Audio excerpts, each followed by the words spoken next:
to share and some great things that we were able to talk about. Well, you guys did a great job, Garrett. Thank you. Well, thank you. Great to be with you. TJ was with us yesterday as well, and TJ was getting pretty choked up. He had just went to visit Dollywood, which, if you haven't been to Dollywood, it's such a special place, and I'm sure it's going to be packed right over the next few months, but for sure try to get there. Get in today. All right, we're out of time for Extra today. Great to see you, and thanks for having us in your houses, and we'll see you back here tomorrow.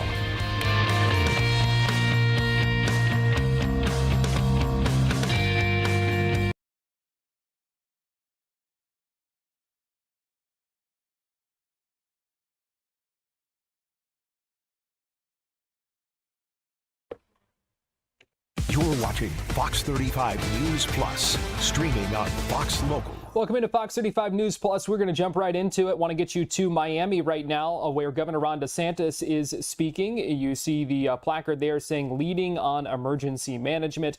He was with the new emergency management director, Jared Perdue. They were announcing some program partnerships in higher education. He's now taking questions from reporters. So let's go ahead and listen in. State committed universities to protect free speech. A federal judge found that FIU may have likely violated students' First Amendment rights about a silent anti-ICE protest. Do you feel that FIU handled that appropriately? I don't have enough information to be honest with you. I mean, my view has always been you have a right to express your views. You don't like ICE, you have a right to express that. I think ICE gets a bad rap by the left. I think they're demonized in ways that are unfair, but you absolutely have a right to do that. What you don't have a right to do is to disrupt the operations of the university. You don't have a right to shout down speakers that you may disagree with, and you obviously don't have a right to harm other people. I don't know what happened on this situation. I mean, obviously that goes through the courts, but my view has always been you can say things that are offensive. You can say things that other people don't like. You can say things that are even hurtful. That's kind of what the First Amendment is all about. It's protecting speech that we don't agree with or like. Where it becomes an issue on college campuses is when those types of activism infringe on the rights of others through their conduct and behavior. And that could mean disrupting class, it could mean disrupting campus operations. The idea that a speaker would get shouted down, that's not free speech. That's different than that. So we've drawn that line, I think, pretty clearly. We can't be in a situation where a student is going to be protected from views that they disagree with. And that's just the reality that we believe in. And we started that with the Chicago Free Speech Principles back in 2019. We had all the colleges and universities sign on to that. And I think that's the right thing to do. So that's what we're committed to. I think we have more alternative viewpoints on our university, certainly institutionally, with things like Adam Smith and the Hamilton Center and all these, than any state university system in the country, for sure. You have an ability to fight orthodoxy, but on these college campuses, the orthodoxy is not the people, or is not the people that are supporting ICE. That's the orthodoxy. Let's just be clear. It's usually the people, that are taking the more left positions, because that's where a lot of the institutional muscle and a lot of these universities has been for a long time. Now that's changed in Florida for sure, but the overall principle remains is, you have a right to express yourself. You don't have a right to disrupt the university. You don't have a right to camp out on a lawn and just take over. They tried that in Florida. They were gone in 10 minutes. You don't have a right to take over streets like they tried to do in Miami, and the police got them out. I think I was like 15 minutes to get a couple hundred people off the street. That didn't last very long either. So there's just a difference between expressing a viewpoint, expressing an opinion that's speech, versus conduct that is causing, just think about Miami traffic's bad enough, right? And just think about it. You got to get somewhere, you got to pick up your kid, you got to go to a doctor's appointment, you got to go to work, and you got people that are going to take over a street And what, you just sit in traffic for another hour? No way, that is not acceptable. And they have not allowed that to happen down here. Obviously, we've done some legislation to kind of give them some tools to do that, but that is unacceptable. That is not free speech to take over a public road and to interrupt, the free flow of traffic. So I think those are the way it is. And again, I don't know the details on this case, but certainly students at this university have a right to protest in favor of immigration enforcement or against immigration enforcement. That's part of what it means to have a First Amendment. Yes? So what do you think about Halloween night being advertised as a Deflock America Day, and how this sort of escalation might reflect on how many Americans feel that these ALPR systems are an infringement of their civil liberties? So I think these cameras, the license plate readers, I think it's out of control. And this is something that in Florida, our highway patrol, we have readers for like tolling by plate and things like that. Now, I've never supported the automatic tickets being sent if you're speeding. I think a human being has to do that, and so I've never embraced that. But and so this was something that was kind of out there in that vein, and then with this whole flock situation, it's now being used not for tolling by plate or things like that, but for actual criminal surveillance. And so these are done by police departments and sheriff's departments by and large. I've asked for an overview of what's going on in state agencies. There are some, but it's a lot smaller than what we have at the local level. And so I'm all about having law enforcement have tools to be able to hold criminals accountable. I think that's important that we do that, and no one's been stronger on law enforcement than me. But I don't want to have this become a surveillance state. I don't want there to be a situation, and that's why we wanted an AI Bill of Rights. Remember, we were pushing for that because the flock is artificial intelligence. So whether it's online with digital surveillance or whether it's with cameras, at what point are we just going to be free to not have to deal with any of that? And so I think it needs to be overhauled for sure. I know New Hampshire did something that really kept it. It's interesting.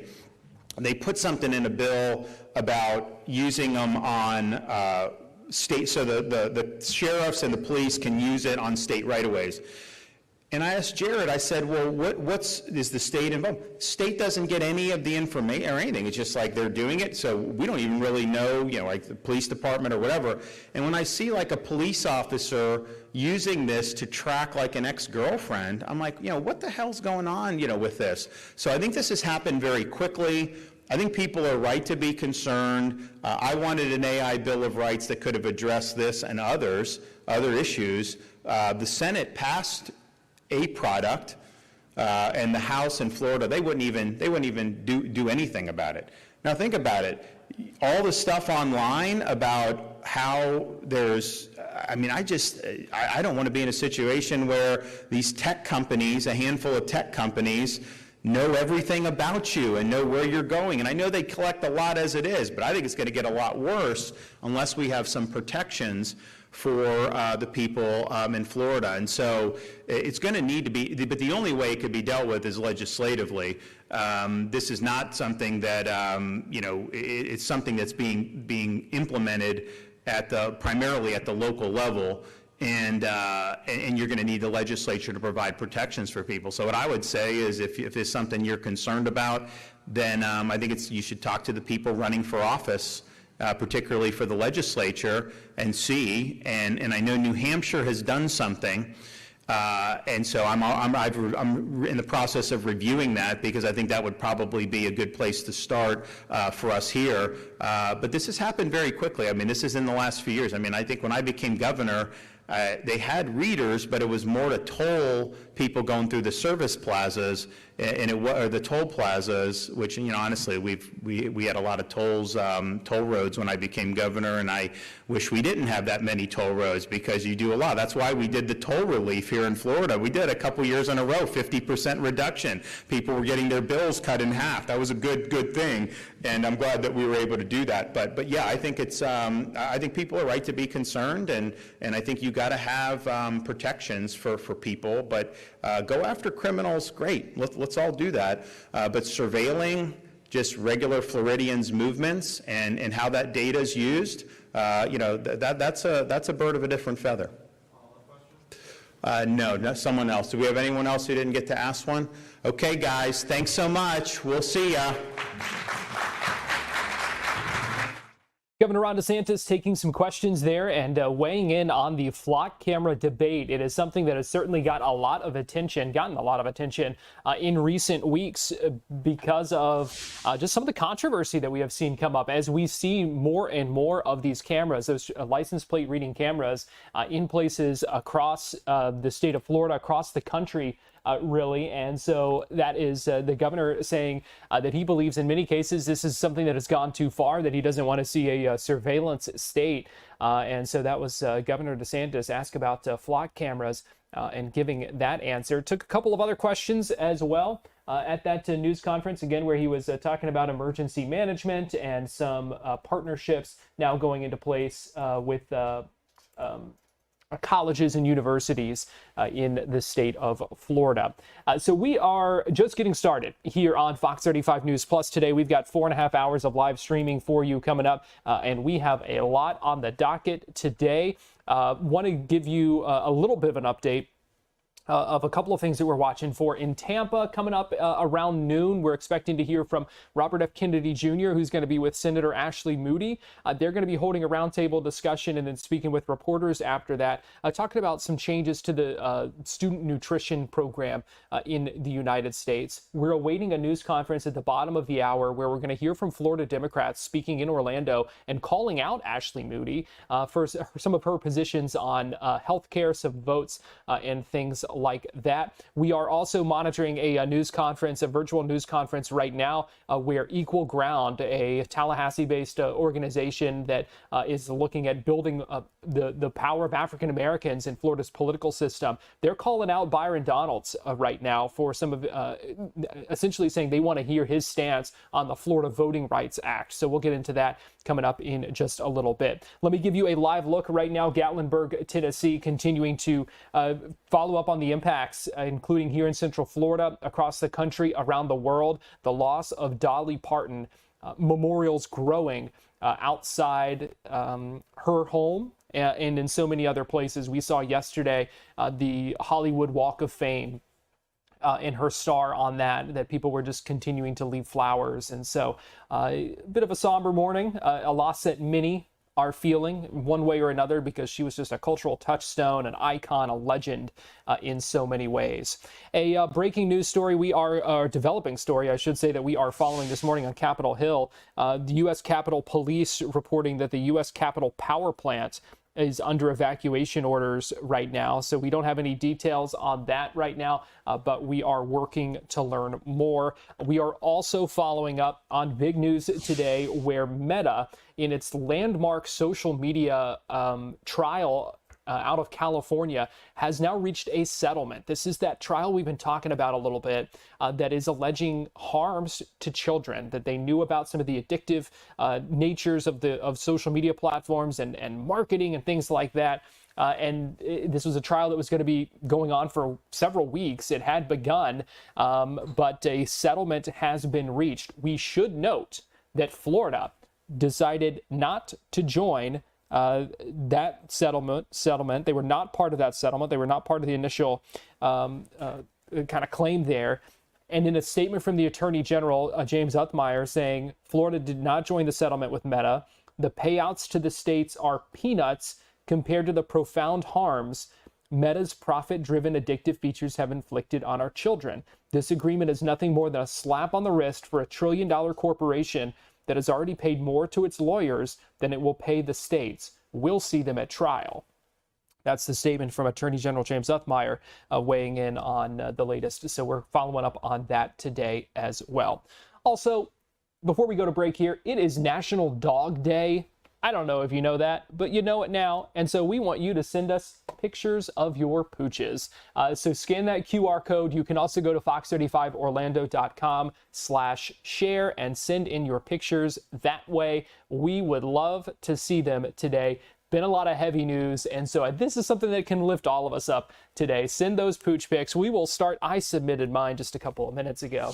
So this is Walter Peanut. This is my dog at our home in Sanford, just chilling out on the outdoor couch, one of his favorite places to be. In fact, what you don't see right there, he probably knocked it off onto the floor, was a pillow that says reserved for the dog, because essentially he has claimed that couch as his own. He's a rescue, he's a mutt, he's a little bit of everything. You see a lot of hound in him. He's a beagle mix. We adopted him, I guess about 10 years ago now. Recently had his 10-ish birthday. And so we love Walter. His name at the shelter was Peanut. We changed his name to Walter. We kept Peanut as his middle name. So, when he's in trouble, he's getting both names there, Walter Peanut. So that is my dog. We want to see yours. Send in those pooch pics. Again, fox35orlando.com/share, or scan the QR code that you see on your screen, because it is National Dog Day. And I should also let you know, coming up in about 45 minutes, we are going to be speaking with a dog trainer and behavior expert to give us some good advice. So if you have questions that you want me to ask that trainer as well, send those in too. You can send those in the same way, fox35orlando.com/share, or drop those in the chat, and we will ask those to the dog expert that we're going to be talking with in just a little bit. All right, Hayden sent in Tucker and Swayze. How sweet are they? Look at them from Atlanta. We'll have to learn a little bit more about them when Hayden joins us here in just a couple of hours. So keep it right here on Fox Local. We are just getting started on this Wednesday, live on Fox Local, and we will be right back.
You're watching Fox 35 News Plus, streaming on Fox Local. Welcome back into Fox 35 News Plus. Garrett Weimer here, and thanks for joining us on this Wednesday morning, live on Fox Local, YouTube, and on Facebook. A college football transfer who had signed an NIL deal and was looking to play at UCF was denied an extra year of eligibility. We're talking about Dean Miller, who was a defensive end from Kansas, and his college career is now over. And this is part of the broader conversation about eligibility in college sports, and something that has been a hot topic in a number of different ways. And so joining us live now to help us make sense of this, to talk about what happened here and what happens next, we are pleased to be joined by Matt Murschel from the Orlando Sentinel, the UCF and college football writer there. And Matt, always enjoy talking with you. Thanks for joining us here on Fox 35 News Plus. No problem. Thanks for having me on today.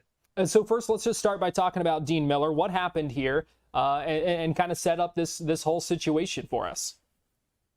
Yeah, well, Dean Miller, who played at Kansas last year, was seeking his 5th year of eligibility. He spent 1 year at a junior college when he started out his football career, and he was hoping to get, a waiver from the NCAA, that would basically allow him to play this year. And if he did get that waiver, he was looking forward to transferring to UCF. They had actually sat down and had a deal in place where he would be able to join, the Knights this upcoming season. But the NCAA denied his waiver back in April, and so he filed a lawsuit. This lawsuit was filed in Orange County Ninth Circuit Court back in June. And, they sat down and explained their case and believed that they should have an opportunity to play. And Dean referenced the situation at Vanderbilt with former quarterback, Diego Pavia, who was also played several years at junior college and got an additional year of eligibility. And so he was allowed to play. So, this lawsuit went through. And then, yesterday, the judge ruled, that there wasn't enough there really for him to okay a temporary restraining order, an injunction that would allow, Miller his 5th year of eligibility, citing that, yes, while it's a dream come true to go play college football, and you don't want to dissuade anyone from trying to have the opportunity to make some money. It just didn't, what he was proposing wasn't, what they felt like was enough to give him that extra year of eligibility. So, Miller's now kind of left in limbo right now. I spoke with his attorney, Darren Heitner, yesterday via email, and he said, they're talking about the situation right now internally. I'm not sure what their other options are. It might be maybe you can file appeal, try to go from there. But as we're a week away from the season starting, whatever's going to happen is going to have to happen quickly. I want to get into some of the questions that this raises in just a minute. But first of all, kind of more immediately, as we are getting ready to start this college football season, what does this mean for the Knights? Well, he would have, listen, Dean would have been a nice addition to the roster. This is a group at the defensive end where they're looking to replace 2 guys that went off to the NFL. Malachi Lawrence was a first-round pick, in the NFL to the Dallas Cowboys. And Nigel Kelly, who was another defensive end starter last year, he also signed with the Green Bay Packers. So they're looking to add some depth to that department, that room. And so he would have been a good addition to that. But, right now, talking to UCF over the last few months and going into preseason camp, they said, you just got to keep moving on because you don't know what's going to happen on all these lawsuits. You don't know what the decisions are going to be. So they're just moving forward from all this. And really, I think this is just what we've seen so far over the last couple months with court cases and players trying to win eligibility and everything like that. I think a lot of coaches, their heads on a swivel right now, trying to figure out where these guys are going to end up playing. Yeah, Matt, let's talk about that. I mean, you mentioned how they raised the situation with Diego Pavia, some of the other things. These waivers are things that have been granted. They're things that we have seen. And so it's just one of those things that's kind of hard to kind of parse out and in some cases know or assume how it's going to fall, how it's going to be decided on this. It's really kind of a strange situation right now when you're talking about eligibility in the NCAA. It's no longer cut and dry. You get 4 years of eligibility from, while you're in school, and then that's it. I mean, it's kind of a crazy situation right now.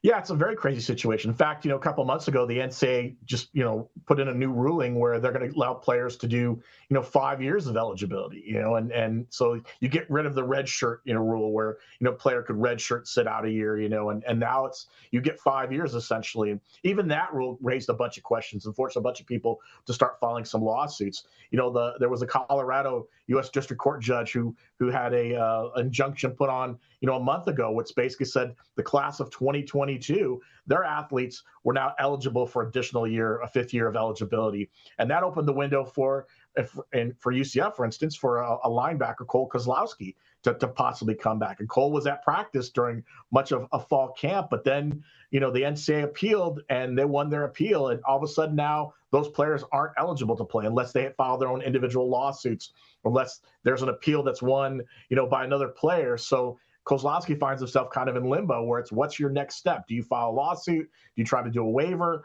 What do you do to try to get some eligibility? So it's really a struggle. Then you look at what's going on right now with the SEC, the Big Ten. Yes. Both those conferences have filed rules that basically, if you played or signed a deal, with the NFL this offseason, that you can't come back now and play in college football. So it's just been a mess over the last 12 to 18 months when it comes to all the situation. Where did this come from? Why is it such a mess right now? Is this just part of all the kind of the changing landscape, the evolving landscape of NIL and not knowing how to regulate some of these things? Or why are we seeing all of this kind of upheaval?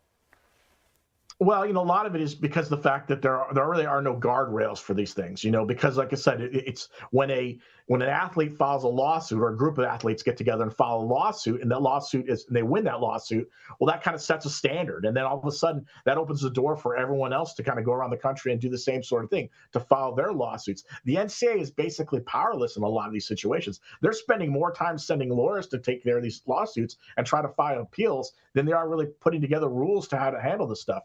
And even then, they're relying on the government to try to step in and maybe create some guardrails that will allow them to prevent this from happening. And right now, that's not happening. The government is, right now Congress is going through, a break. They had to protect the College Sports Act they thought would maybe be able to handle this kind of situation, but they couldn't get anyone to agree upon it. So that went, when Congress went into break, now they have to sit and wait. They've already seen people try to make changes to that act as well. If they don't vote on it in September and it gets approved, we're going to continue to see these sort of situations. So really, it's just the NCAA has no way to kind of fix this right now, and that's why we're seeing all these lawsuits. That's why we're seeing players trying to decide, okay, I'm not going to be successful in the NFL right now. I'm going to try to go back for another year of eligibility. And in some cases, you can make more money at college level than you can in the NFL because that's what revenue sharing and NIL has been able to do to the sport. And it seems like, Matt, that regardless of what guardrails end up being in place, regardless of what the regulations end up being, that everyone would benefit by at least having some clarity and everyone kind of being on the same page about what's allowed and what isn't when it comes to eligibility. Yeah, it would be great. I mean, I've talked to so many coaches who've just scratched their head and said, "I don't know what to tell you." It's one of those deals where they're just as confused as everyone else. They don't know what it's going to happen from day to day, and it comes at them really fast. And so, the people that are probably working the hardest right now are the compliance people at many of these schools because they're trying to figure out what is legal and what is allowed. And right now, with other conferences stepping up and saying, we're not going to allow these players to come back. When conferences set their own individual rules, that's probably one way they can kind of cut some of this off. But even then, you still have players who are going to say, okay, I'm going to sue you and try to find my way to get in there. I hope you find a judge that is, really kind of looks at your situation and says, okay, this is fine. I'll allow this, put this injunction out there, and then they have an opportunity to play. So we're 7 days away from UCF taking the football field. We're less, this weekend, week 0 starts in college football, and we still have players who are now showing up on campuses trying to get an opportunity to play. Kind of crazy to be thinking about and just how much of a mess. I've used that word multiple times, but I don't think there's really any other way to describe it than just a mess. Yeah, very much so. I've joked with everyone. I wish I'd gone to law school so I could understand everything that's been going on with the legal system when it comes to this, because that's what you do. You spend more time trying to figure out who's eligible and who's not eligible, why they get eligibility and why they don't. So it's a challenge. And I think right now coaches and athletic directors are doing the best they can. Yeah, and with all the off-field stuff, I think everyone's probably ready to get some of the focus back on the field stuff, and we will be doing that very, very soon. College football season almost here, Matt. Yeah, very much so. Like I said, week 0 starts on, I think, Saturday. We got a handful of games, and then next week, UCF kicks off on Thursday against Bethune-Cookman, so it's just right around the corner. Right back to it. Matt Murschel with the Orlando Sentinel. Always appreciate your perspective and your time, and thanks for joining us here on Fox 35 News Plus today. No problem. Thanks for having me.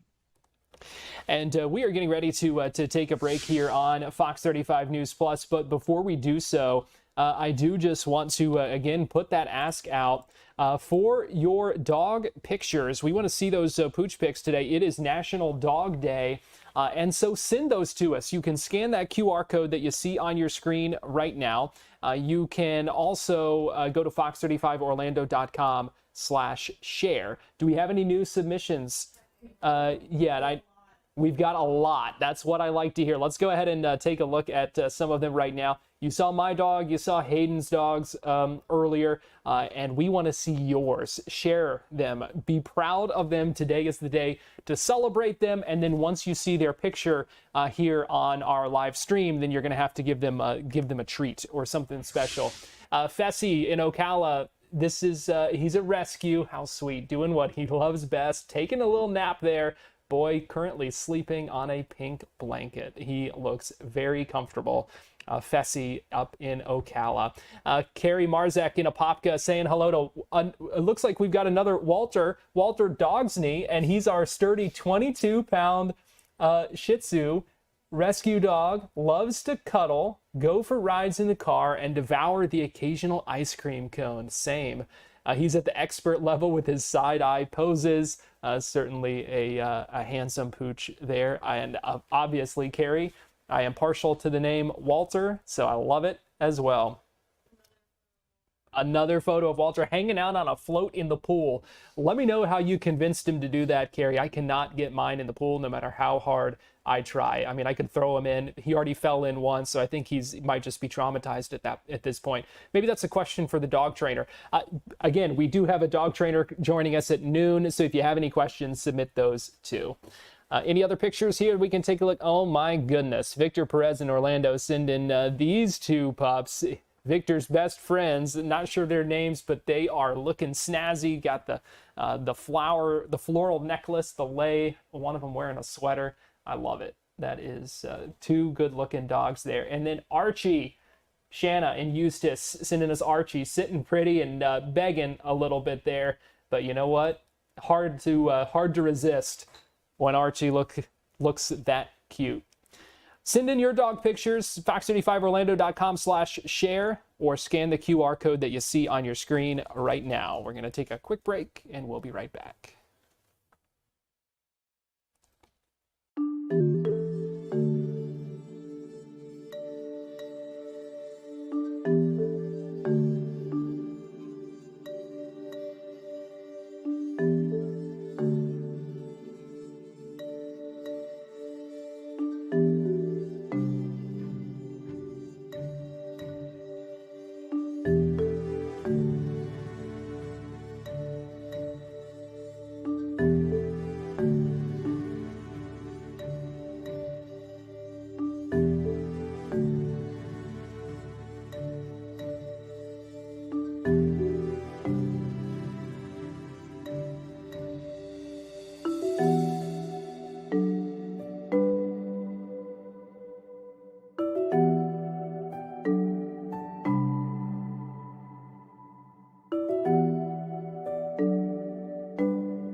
Fox 35 Storm Team meteorologist Brooks Garner joins me now, and Brooks, could see some more storms out there today. Yes, and hopefully for communities that need the rain. I'll tell you, my neighborhood, I feel like Tim in Kenansville, who says it never rains in my house. We have not had rain in 2 weeks. The dome is still intact. The dome is there. It's rained everywhere but our house, so whatever they're doing it right. I guess they could have a theme park there and never have to worry about rain falling. But yeah, it's just a confirmation bias where once you notice a pattern, then you keep seeing it, even though maybe it's not as much of a pattern as you think. But a lot of us actually have not had much rain. We've only had 3 inches at our house for the whole month of August, when typically we'd see 9 to 10. But we've got a rainier pattern setting up. So moisture is increasing. Our flow from the Gulf is going to bump up against the Atlantic sea breeze and result in scattered thunderstorms developing by 5 p.m. So for the evening commute, we could have strong to severe storms. We've had a slew of severe storm warnings over the last week, isolated in nature, but it's been damaging wind gusts. And it looks like today we could see that sitting up right over I-4, maybe in Volusia County, all the way down to Orlando, just in time for the evening commute. So that's going to slow us down potentially on the way home. Rain continuing through dinner time, especially concentrated from Orlando to the attractions to St. Cloud and Kissimmee, and then pushing west into Leesburg, Claremont, and down toward Tampa. But it could rain for a time through 10 o'clock. So this is going to be good. Listen, we've only got 6 weeks. Yeah, there's a difference there. We've only got 6 weeks left in the rainy season. Usually it starts to end in mid-October, and especially during an El Nino year, the rainy season can end a little bit sooner. You get these upper level irregularities that can cut off the moisture feed even faster than it normally would. Some years the rainy season continues till basically Halloween. Others it ends by mid-October. We're only about 6 weeks away from that. We still need rain. This is our opportunity to get it, and it looks like we might. 95 will be the high today in Orlando. So when it's this hot, when it's this humid, and there's this much tropical moisture at the surface, there's a lot of energy to get air to rise, and that's what's going to help to lend to these storms. But it's still going to be hot. It's going to feel like about 105 degrees this afternoon. We're getting an assist from the upper levels of the atmosphere. There's a big upper level low in eastern Canada over Ontario and Quebec, and it is extending what's called a trough of low pressure all the way south to basically the Gulf Coast, and we're on the eastern side of that trough, which means we're in a favorable location, not just for upper level buoyancy, getting clouds to rise and storms to form, but also for the jet stream flow. So we have air that is spreading with time at a high elevation, and that helps to get air to rise. It's called difluence. Anyway, that is going to be with us for the better part of this work week. At the surface, that was what was going on way up high, like over 20,000 feet. At the surface, we've got a surge of tropical air coming in from the southeast, from the Bahamas, the Caribbean, the Southwest Atlantic. And so all that bright green represents some of the deepest tropical humidity you'll find this time of year, and it's right over us. So we'll have a really good shot at some heavy rain in the form of afternoon storms. Now, one way Florida can get rain, and it's often calculated into our rain totals annually, is through tropical systems. Now, we have a very complicated relationship with tropical systems because obviously with all the people here and our infrastructure, they're disruptive. They can be deadly. No one wants a hurricane, obviously. They're expensive. But Florida's ecology does depend on moisture from tropical systems, as inconvenient as that is for us. And with El Nino, the unusual warming of the Eastern Pacific, it creates a lot of wind shear in the Atlantic that can tear these systems apart before they get here. And it can also kind of encourage them to curve out to sea. Now, we've got one system trying to develop a tropical wave off of Africa in that orange circle. It's not subject to as much dust. We had all this dust, yellow brown on the map. That's Saharan dust. The Saharan dust is like a big paper towel, if you will, wipes up the tropical air and kills these things. But what is typical for late August is the Saharan dust goes away. The dust storms just aren't quite as productive over North Africa. The dust isn't as apparent. So then you look to wind shear to be an inhibiting force to slow down the development of these things. When wind shear goes away, you can get big hurricanes this time of the year because the ocean is warm, the dust has gone away, and oftentimes the wind shear goes away as well. But it's an El Nino summer, and with El Nino, that changes the global wind patterns. The same thing that can stop our rainy season early creates a wall of wind shear. And so as this system moves westward, it's going to encounter this wind shear in one form or another and likely keep things weak. And because of that, the National Hurricane Center earlier was going for a likely 70% chance that this becomes a tropical depression, but now they've dropped it to a 60% chance, and it may drop even more.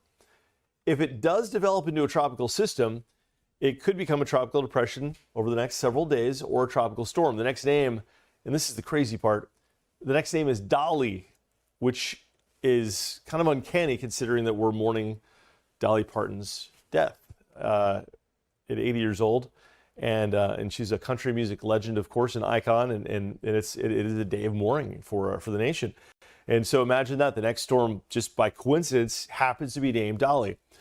So whatever forms is going to track west, probably curve way before it gets here, but obviously we're going to watch it carefully because the trajectory comes in our general direction. Long-range models bring it as close as the Turks and Caicos before it begins its trek north. But a note about these names, these have been around since 1979. Every 6 years they rotate, so it's not like this, they just popped it in. This has been in the cards for a while. Hey, let me jump in here quick because I posed a question on social media. Is there precedent for kind of mid-season changing names at some point? I mean, it would be really, it's odd. It's almost kind of unsettling to think of a Hurricane Dolly after something like this. Especially considering the legacy of her name and her peaceful nature. And if this was, say, you get a big, horrible hurricane that kills a lot of people, you wouldn't want your. It's like the same reason people haven't named their kid Katrina, right? Because it still has Katrina's remnants from 2005. People remember Katrina.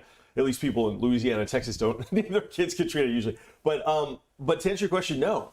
The National Hurricane Center actually doesn't make the names; they just use them. There's an organization that is a consortium of meteorologists from all over the world. It's called the WMO, the World Meteorological Organization, and they meet every several years to discuss what hurricanes were particularly notable. And sometimes at that point they'll retire a name that was used, like Melissa, for instance, last season hit Jamaica, and it was a huge hurricane, Cat 5, so they're going to retire that name because it was so notable. Otherwise, if they hadn't retired it, Melissa would show up again 6 years later, so in 2031, but now it's been retired. So yeah, they can't just say, hey, Dolly, we're going to scrap that and use a different name because of Dolly Parton. It's just by chance. In fact, Dolly first showed up in the naming scheme in 1953. That was its first occurrence. And back in those days, all of the hurricanes were named after women. And then in 1979, they said, this is a little bit, there were some questions about it, if you will, socially. And so they started sprinkling in, they'd go between male and female name, depending on the year. So it'd be like Cristobal one year and maybe Christy the next year. So that's the scoop on that. It's just pure coincidence that Dolly is the name. And yeah, they can't change it. I mean, I guess they could, maybe the president could change it, Garrett, like one changes names of bodies of water. But as far as the official recognition from the World Meteorological Organization, that's not in the cards. So hopefully if Dolly does form, it's as peaceful as the Dolly we know and love. Maybe it'll be a tropical storm that just zips out into the ocean and doesn't do much. All right, let's get to our local weather. 60% chance of rain today and tomorrow, a 70% chance Friday and Saturday. And then looking ahead to early next week, we're still looking at likely rain chances, which is good. We need the rain. Just watch out for the lightning. We had a pretty scary weather story come out of Brevard County yesterday in Rockledge where lightning struck a tree right next to this guy's house. He was looking out the window, Garrett, at this huge storm from his picture window, and I think he leapt back about 10 feet at that strike. It was pretty close to the window. And sadly, we had the lightning deaths in Margate, which is a suburb of Pompano Beach in South Florida. On Sunday, a mother and her 2-year-old were killed by lightning. So it is certainly a danger and nothing to take lightly, that's Absolutely. for sure. Yeah, I mean, it's a cheesy phrase, but if you hear it roar, head indoors. Sometimes easier said than done. It's pretty hard to operate in Florida anytime after 2 o'clock because it's always thundering. But I mean, obviously, if it's like really starting to rumble, just don't chance it. Just get inside. But yeah, we're crossing fingers for some much needed rain and crossing fingers, Garrett, that the tropics stay quiet from the perspective of Florida and obviously not wanting damage. I know it sounds funny that I'm like wavering around saying it like that, but going back to what I said earlier, the calculus for Florida's annual rain does include tropical systems. Yeah. So last year, for instance, we didn't have a landfalling tropical system and we slipped into a drought pretty quickly. Yeah. It is the kind of symbiotic relationship. It is interesting how it kind of works. Fox 35 Storm Team meteorologist Brooks Garner, thanks for joining us. You got it, Garrett. Thank you. And before we go to break, we want to continue going through your submissions here on this National Dog Day. Andrea giving a shout out to her best friend Anderson on this National Dog Day. Andrea in Orlando. Andrea, feel free to send us a picture too. We would love to see your best friend Anderson. Let's see. This is Gizzy in Kissimmee waiting for his pool to fill up. I tell you what, he looks like he would be kind of demanding, waiting for that pool to fill up so he can hang out with his ducky right there. Love seeing this. Trooper and Leia, amazing dogs. Roberto in Kissimmee, thanks for sending them. They look like amazing dogs. Absolutely beautiful. Holly Bell, this looks like it was maybe taken in Rhode Island during the heat wave this year. Mary sending this in. I tell you what, What a sweetie. We are getting so many submissions in, and we love seeing all of them. Noreen in Orlando. Did someone say Cookie? Mini schnauzers, Brooklyn and Raven, after bath time. They're best friends, and they are looking good after that bath. Noreen, how do they do in the bath? Do they like it in the bath? Mine hate it. I know that. Send in those pictures. Fox35orlando.com/share. Scan the QR code that you see on your screen right now. Gail in Sorrento sending in Poof, her sweet girl we lost just a few weeks ago. She was our amazing baby girl. Gail, I am so sorry for your loss. Recently lost one myself. Certainly know how difficult that is. It is not easy. They are part of your family, and we wish you the best as your heart heals from losing Poof. She looks like a sweetie. Last one we'll look at here before we go to break. Jason Sherwood sending his picture in on a road trip. And this is Cookie. We call her the Cookie Monster, and there she is with the Cookie Monster. What a sweet face. I bet she would love some cookies, just like Cookie Monster. Send in those pictures, fox35orlando.com/share, or scan the QR code. We love seeing these pictures. Keep sending them in. We'll have more coming up in just a little bit. Right now, we're going to take a quick break here on Fox 35 News Plus, and we'll be right back.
You're watching Fox 35 News Plus, streaming on Fox Local. Well, welcome back into Fox 35 News Plus. Garrett Weimer here. Thanks for joining us live on Fox Local, YouTube, and on Facebook on this Wednesday morning.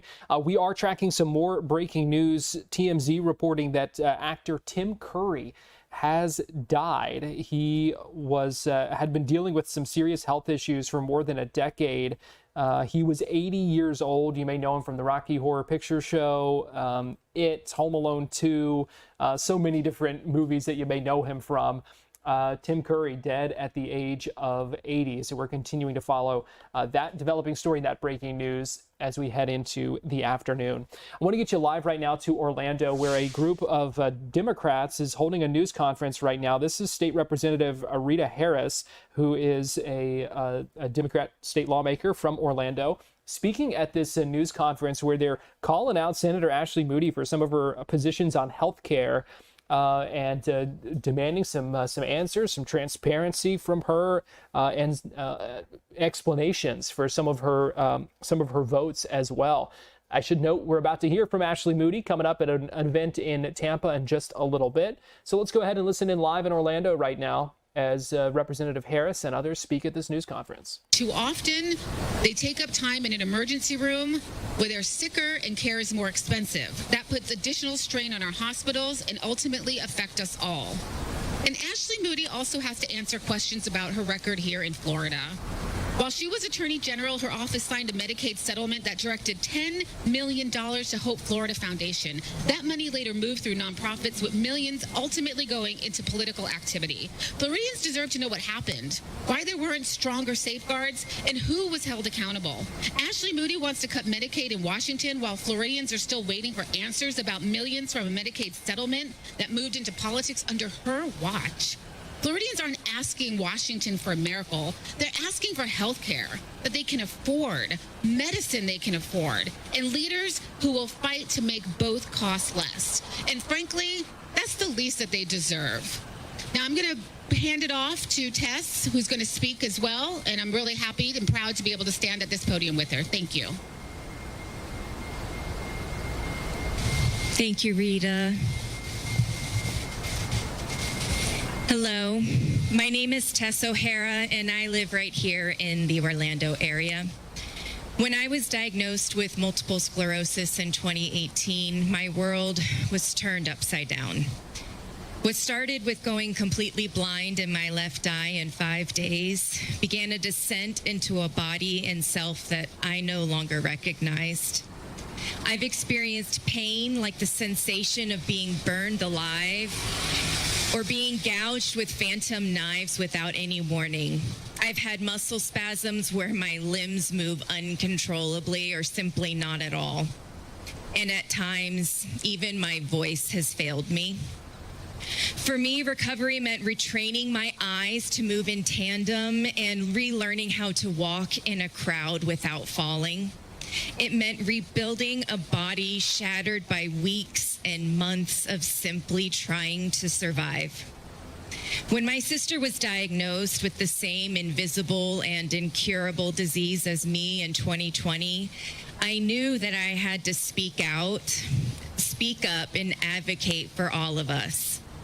That includes to our elected officials like Florida's Senator Ashley Moody. Because when you live with a chronic illness, there's no choice without my medication. My MS will progress. Blindness will take my sight. Paralysis will claim my body. And I'll suffer a depth of pain that only death can end. You can't live without health care. But right now, across Florida, nearly 57,000 people with MS are struggling to afford their insurance coverage. Despite that, Ashley Moody voted to kick millions of Floridians, including those with chronic illness like me, off of Medicaid. Then when she had the chance to extend health care subsidies that made ACA insurance affordable, she voted no. Now people are being forced into impossible situations, like my sister, a single mom and public school teacher right here in Florida, who must now allocate a third of every paycheck to health insurance. Floridians are struggling to afford their sky-high premiums and having to go without other necessities just to afford basic health care. It's clear we need action. We need relief. We need our elected officials to be on the patient's side, on the side of Floridians, and not on the side of greedy pharma companies. As our Senator Ashley Moody owes us answers and owes us better. Thank you.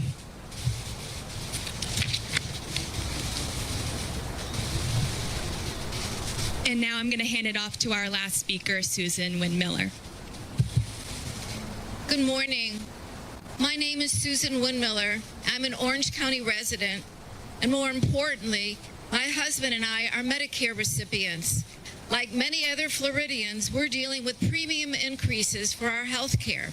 And for those of you who may not know, Medicare is not free. We pay for it every month, and the cost for Medicare has gone up as well. We're also facing the possibility of drug prices spiking, and that's really important for our family because my husband is diabetic and takes insulin. But it's not just us. It's the same story for our friends and our neighbors and people all across Florida and all across our nation. Despite this, though, Senator Ashley Moody has done nothing to help make our health care more affordable. Instead, she's done exactly the opposite. She voted to kick people off of their insurance and raise their prices. She reversed Medicare's ability to negotiate prices for some of the most expensive medications. And that, in turn, is costing our government billions of more, leaving those with the rarest diseases blowing in the wind. All the while, she's taking campaign donations from the very same people in Big Pharma who are ripping off Florida seniors, and supposedly she is sitting on that committee to hold them to account. Florida needs real representation in the U.S. Senate, and it's about time that someone starts listening to us and looking out for us and our interests, not a rubber stamp for greedy special interests who push policies that are hurting us and hurting our state. Ashley Moody needs to face her constituents and answer us for raising costs and ripping away our care, because Floridians can't afford having to have her in the Senate. And I would just like to close with this. On a day when we're all mourning the loss of Dolly Parton, maybe Ashley Moody should take a play from Dolly's life and her legacy and start leading with kindness. Kindness for Floridians, kindness for seniors, kindness for people who need health care in the state of Florida and all across our country. Thank you.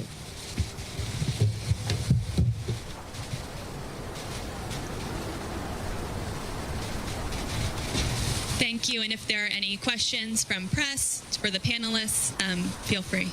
Yeah. Of course, I will send that to you afterwards. Yes, of course.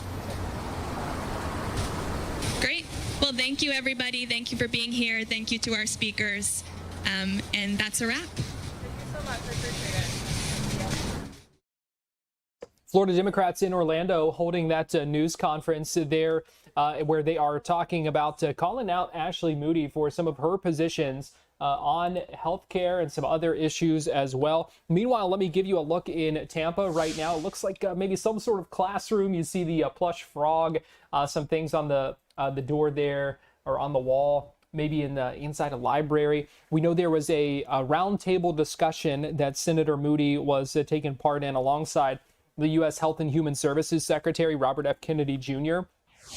They're meeting with some local leaders and talking about changes to the student nutrition program. They are getting ready to speak with reporters here shortly, so we will get you to that news conference when it does begin. Right now, we're going to get ready to take a break here on Fox 35 News Plus, but before we do, we want to renew our ask for pooch picks on this National Dog Day. So we're going to go through a few more of those right now before we go to break and before we talk with a dog trainer coming up on the other side of this break. Here is Bella in Port Orange. Beautiful little dog, Bella there. Send in those pooch picks. We've got a lot. We're not going to be able to go through all of them right now, but we will go through them as the day goes on. Ashley sending us Bentley trying to get Bella to play. Looks like got their arm around Bella there. Doesn't look like it was successful, but Ashley, you'll have to let us know. Was it successful? Did Bentley end up getting Bella to play? Bentley definitely looks like the playful one here. Let's see some more of these pictures here. Keep sending them in. Fox35orlando.com/share or scan the QR code. Callie Grace, 9-year-old, 4-pound ball of energy. Gail and Sorrento sending us this one. Thanks, Gail. I tell you what, I bet she is energetic. Sometimes it's the smaller ones who have the most energy. And if she's only 4 pounds, my goodness, can only imagine seeing her running around the house. Chewy and Clary sitting on their favorite couch. Made this a Star Wars Day pick. Looks like they're sitting inside the Millennium Falcon there. Daniel and Cape Canaveral. Thanks for sending this one. We'll check in with more of these coming up in just a little bit. Right now, we are going to take a break here on Fox 35 News Plus, and we will be right back.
You're watching Fox 35 News Plus, streaming on Fox Local. Welcome back into Fox 35 News Plus. Garrett Weimer here. It is noon now on this Wednesday. We appreciate you joining us live on Fox Local, YouTube, and on Facebook. We're still asking for those pooch pics on this National Dog Day, so scan the QR code that you see on your screen right now. You can also go to fox35orlando.com/share and send them in that way. We've been loving taking a look at some of these that you are sending in. Daniel sent this one in too from Cape Canaveral. My Molly girl waiting for the Bloody Marys at Ellie Mae's Tiki Bar in Cape Canaveral. I tell you what, she looks like she is ready for a sip of that. So much in a Bloody Mary for Molly to smell there. Joe Fitzpatrick at home in Trenton, Florida. Bandit catching a treat. Was also a rescue dog at 6 weeks old. Love the rescue dogs. I had 2 of them. They have so much love to give. They just need a home. They just need a chance. Here's Roxy in Titusville. 5-year-old pointer and pit mix. What a beautiful dog. Very lovable and playful. She's standing there waiting for her toy.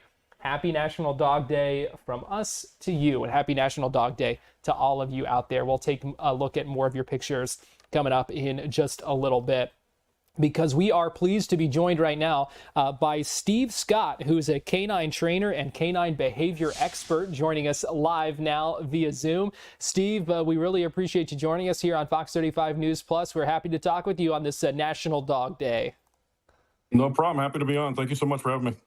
So several things we want to talk about with you today. First of all, it is a day that we kind of celebrate all the love between dogs and their owners. So I'm curious if you have some ways that folks and dog owners can build stronger bonds with their pets. You know, people sometimes think that training a dog is actually going to eliminate the bond. It's actually going to make the bond stronger. You know, you're going to be able to take your dog out more places. It's going to be a more enjoyable thing for you and your dog when you go out. You know, having that trainability in a dog, it truly does make the bond that much better. You know, it's a clear understanding of what's expected of the dog and what's expected from you. What? Yeah. Why is that? Because you know, it's almost like they want structure. Some of that. Yeah, they want that 100%. structure. Dogs want structure. They want to understand clear, defined, you know, terms of what they're expected of. You know, what are the rules in the house? I'm not allowed on the couch. I'm allowed on the couch. I can't run out the door when it's open. You know, when you have that type of bond and that type of clear, precise, you know, to the dog, it just makes life much, much easier. And the bond is very, very clear. And what's expected of the dog is clear. So the main tip: don't be afraid. In fact, you should set some 100% train the dog. Rules. 100%. Train your dog. From day one, I mean, a lot of people sometimes, we get a dog, we rescue a dog. We're like, oh, you probably had a bad life. You probably had this. And I agree. It's an awesome thing that you guys are out there taking these dogs in. But at the end of the day, you can't allow the dog to be in the bed or on the couch for the first 2 days, then say, well, never mind, you can't be on there anymore. You know, if you start the rules from day one and it's very clear and precise to the dog, like I said, it's just a way, way, way easier way to build a bond with the dog. And it's just very, very clear. You know, like something that people really lack on is a recall. That's probably the most important thing to have is you need to be able to call your dog back no matter what's going on. It can help with the safety of the dog, can help for anything, but a recall is huge. You know, I mean, that's something I think that people definitely lack on doing with their dogs. What would you say is the biggest mistake that dog owners make? I think allowing them to do certain things at certain times, but then trying to take it away. You know, it has to be clear to the dog. Like I said, the dog doesn't understand, why am I allowed on the couch Monday and Tuesday, but not Wednesday and Thursday? You know, why am I jumping on someone and being pet today, but if I jump on somebody grandma tomorrow, then I'm getting in trouble. You know what I mean? So you have to have consistency and structure with the dog. That's something I think that people just definitely lack on. Structure is key to a happy dog life, you know, and happy for you. And I said, if the dog is well trained and well behaved, you're going to do more stuff with it. You're going to take it more places. You're going to spend more time with it. And to that end, Steve, I mean, when we were training our 2 dogs, one of the main things I felt like that we were working with the trainer on was them training us to 100%. lay down those rules, to be consistent. 99% of the handler's problem. They're usually not the dog, because you're not conveying something correctly to the dog.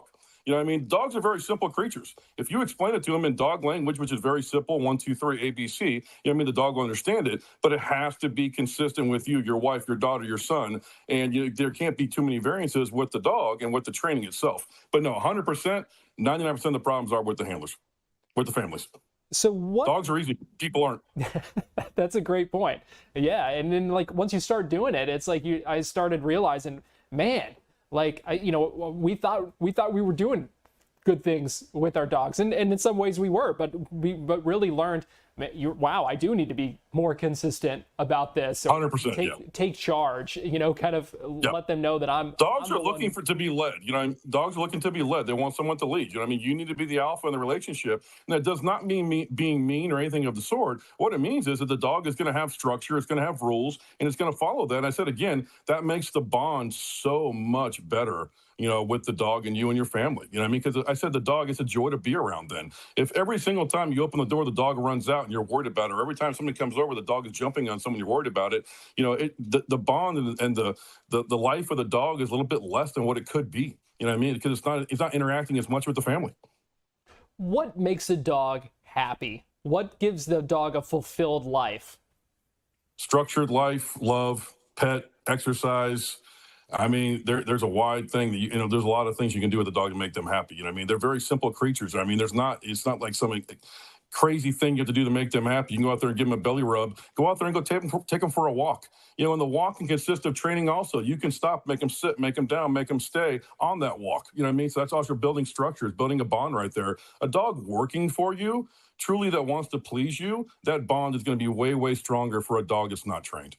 I do want to ask you about walking a dog. You see a lot of different strategies, we could say, when you're out walking the dog. Some harnesses, letting the dog lead, some on a harness, some on a slip collar, some just, on a normal collar, some stopping and sniffing every few minutes. What's the best way? I think there should be times for the dogs to be dogs, and there should be times for the dogs to walk near. Like we have kind of a thing that we do here. We call it 3 inches, 3 inches, 3 inches. Basically, I want a J in my leash, so it's a little bit loose, and I never want the dog to make the leash tight. I don't want the dog pulling on there, but if I want to release the dog to just go be a dog, well, that's fine. But I should be able to walk the dog comfortably, not him up on top of me, but he should be able to go 3 inches in front, 3 inches to the side, and 3 inches behind me. So it's comfortable for everybody. Because walking for a mile or 2 miles and the dog in perfect heel position, which would be my left knee and his right shoulder, that's not comfortable for anybody for that amount of time. It's really not. But also, I see so many people nowadays being drugged down the road by their dog. That's not good for anybody. You don't have any control over the dog. It can pull you over. The dog can run the street. It can, there's can be a lot of issues caused by that. And again, that's structure, that's training, everything else. But, being able to walk your dog in a proper heel, a loose leash heel, that's something that every single dog needs to have. Every dog is different, so every trainer is different, whether it be a halty, a harness, some kind of collar. There's all kinds of different things that do work, but the end result should always be that 3 inches, 3 inches, 3 inches, and it should never be pulling on you. That is a big, big no-no. It doesn't matter if it's a 5-pound Yorkie or a 200-pound Mastiff, that dog should not be pulling. All right, what's the bottom line here, Steve? What do you want people to know on this National Dog Day? What do you want them to keep in mind? I would say consistency, clear communication to your dog, and structure. I think those are the 3 biggest things. All right. Good advice. Steve Scott, canine trainer and canine behavior expert. Really appreciate your time. Thanks for joining us here on Fox 35 Thank you so News much, Plus. buddy. Thank you. And before we go to break, we will take another look at some more of those dogs that you keep sending in. You can still do it. It's not too late. Cookie in Melbourne, Florida, getting ready for the pool. She looks like she is ready. Also, loves to go on road trips. I love it. I love it. They are such good road trip companions as long as they don't get motion sickness. One of mine does, and that is not fun to take them on road trips. Otis has the name, owner Alice Wirtz. Alice in Auburndale sending us this. Otis getting ready for work as an Uber driver. I tell you what, I'd let him drive me around for a little bit. It looks like he'd be fun to hang out with. Loving the outfit there. Suki showing off her twofer. Shayna in Eustis. That is what a great smile from Suki. Love seeing that. There's just something about the crooked smiles of all these pups that makes them so endearing. Coco in Silver Springs, 7 years old, spoiled rotten. You can bet that. Loves going on car rides. Loves ice cream and cheese. Even loves playing with cats and everyone. So how does that work, Coco? I know there are some dogs who love playing with cats. Whoever sent this in, Coco's owner, if you're out there still watching, and if you've got a video of Coco playing with a cat, please send that in. fox35orlando.com/share or scan the QR code on your screen. We'll keep looking at more of these as the day goes on because it is National Dog Day, and we are celebrating that here on Fox 35 News Plus. Don't go anywhere. We will be right back.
You're watching Fox 35 News Plus. Hello, good morning. We're excited to welcome Secretary Kennedy to Hillsborough County. We want to get you right now to Tampa, where happening now. We are hearing from Senator Ashley Moody and Health and Human Services Secretary Robert F. Kennedy Jr. speaking after a child nutrition roundtable. Let's go ahead and listen in.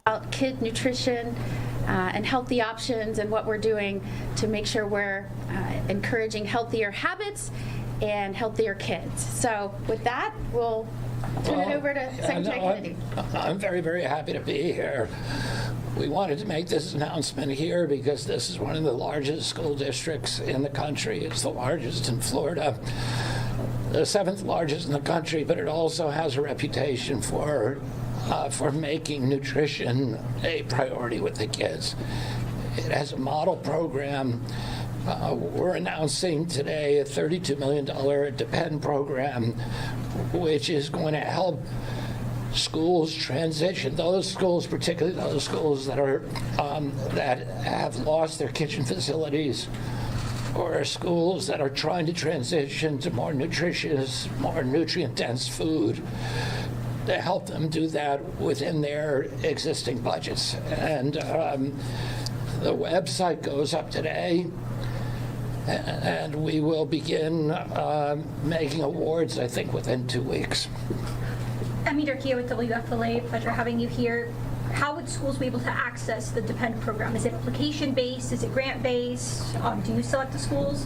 It is grant-based, and people can go to the schools can go to the website, and they can register there.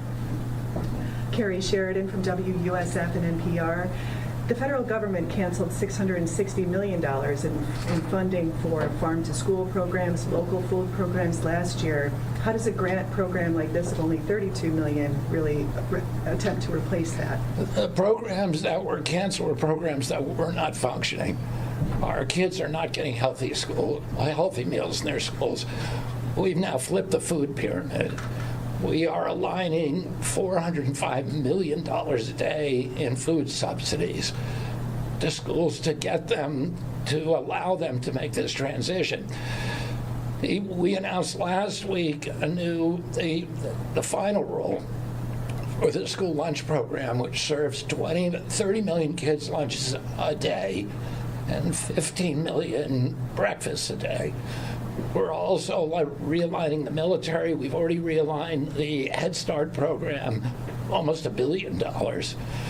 We've on the WICS program, and we're encouraging people with senators' help, states around the country to apply for SNAP waivers so that SNAP will no longer be paying for candies and soda drinks that are giving our kids diabetes. This administration has made the biggest investment in children's food of any administration in history. And what's important to remember, today's announcement, the DEPEND program, which is to help schools just like this that have already tried to take steps to implement whole foods, real foods for kids during the day, because it makes up such a large part of their nutrition, their daily nutrition.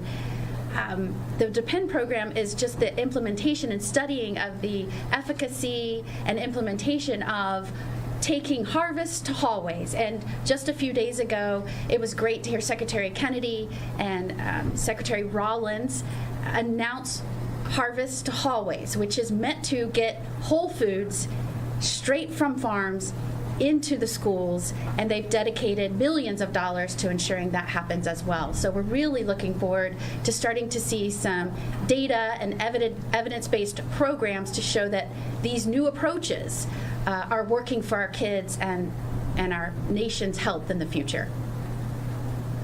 Lauren St. Germain with Tampa Bay 28. We are talking about bettering the health of children. I have to ask, what is your reaction to the proposal in the state of Florida to drop some required vaccines for the school? To drop the required? To drop 4 required vaccines. I'm not familiar with the precise proposal, but we have recommendations for the vaccines that are necessary for kids that we believe are necessary. We were way ahead of the other peer nations in the world. When I was a kid, I got 3 vaccines, and I was fully compliant. And we weren't seeing huge outbreaks of infectious diseases in our kids. Nobody was dying of chickenpox. Today, my kids got 94 doses of 18 vaccines. And when we compare that to peer nations, their children are in better health than ours, and their infectious disease is at the same rate. So we are doing science-based recommendations. We're encouraging the states to take those recommendations, and I assume the state of Florida is doing that. These are science-based, and they're putting children first, rather than the profits of pharmaceutical companies. The proposal would drop the required HIV, pneumococcal disease, varicella, and Hep B, and some of those vaccines were actually just recommended by the Trump administration. So what is your official stance? Well, parents can still get a hold of those vaccines. The insurance companies will still pay for them. The state is not mandating them. It should be parental choice. A parent should be able to make up their mind about medical interventions.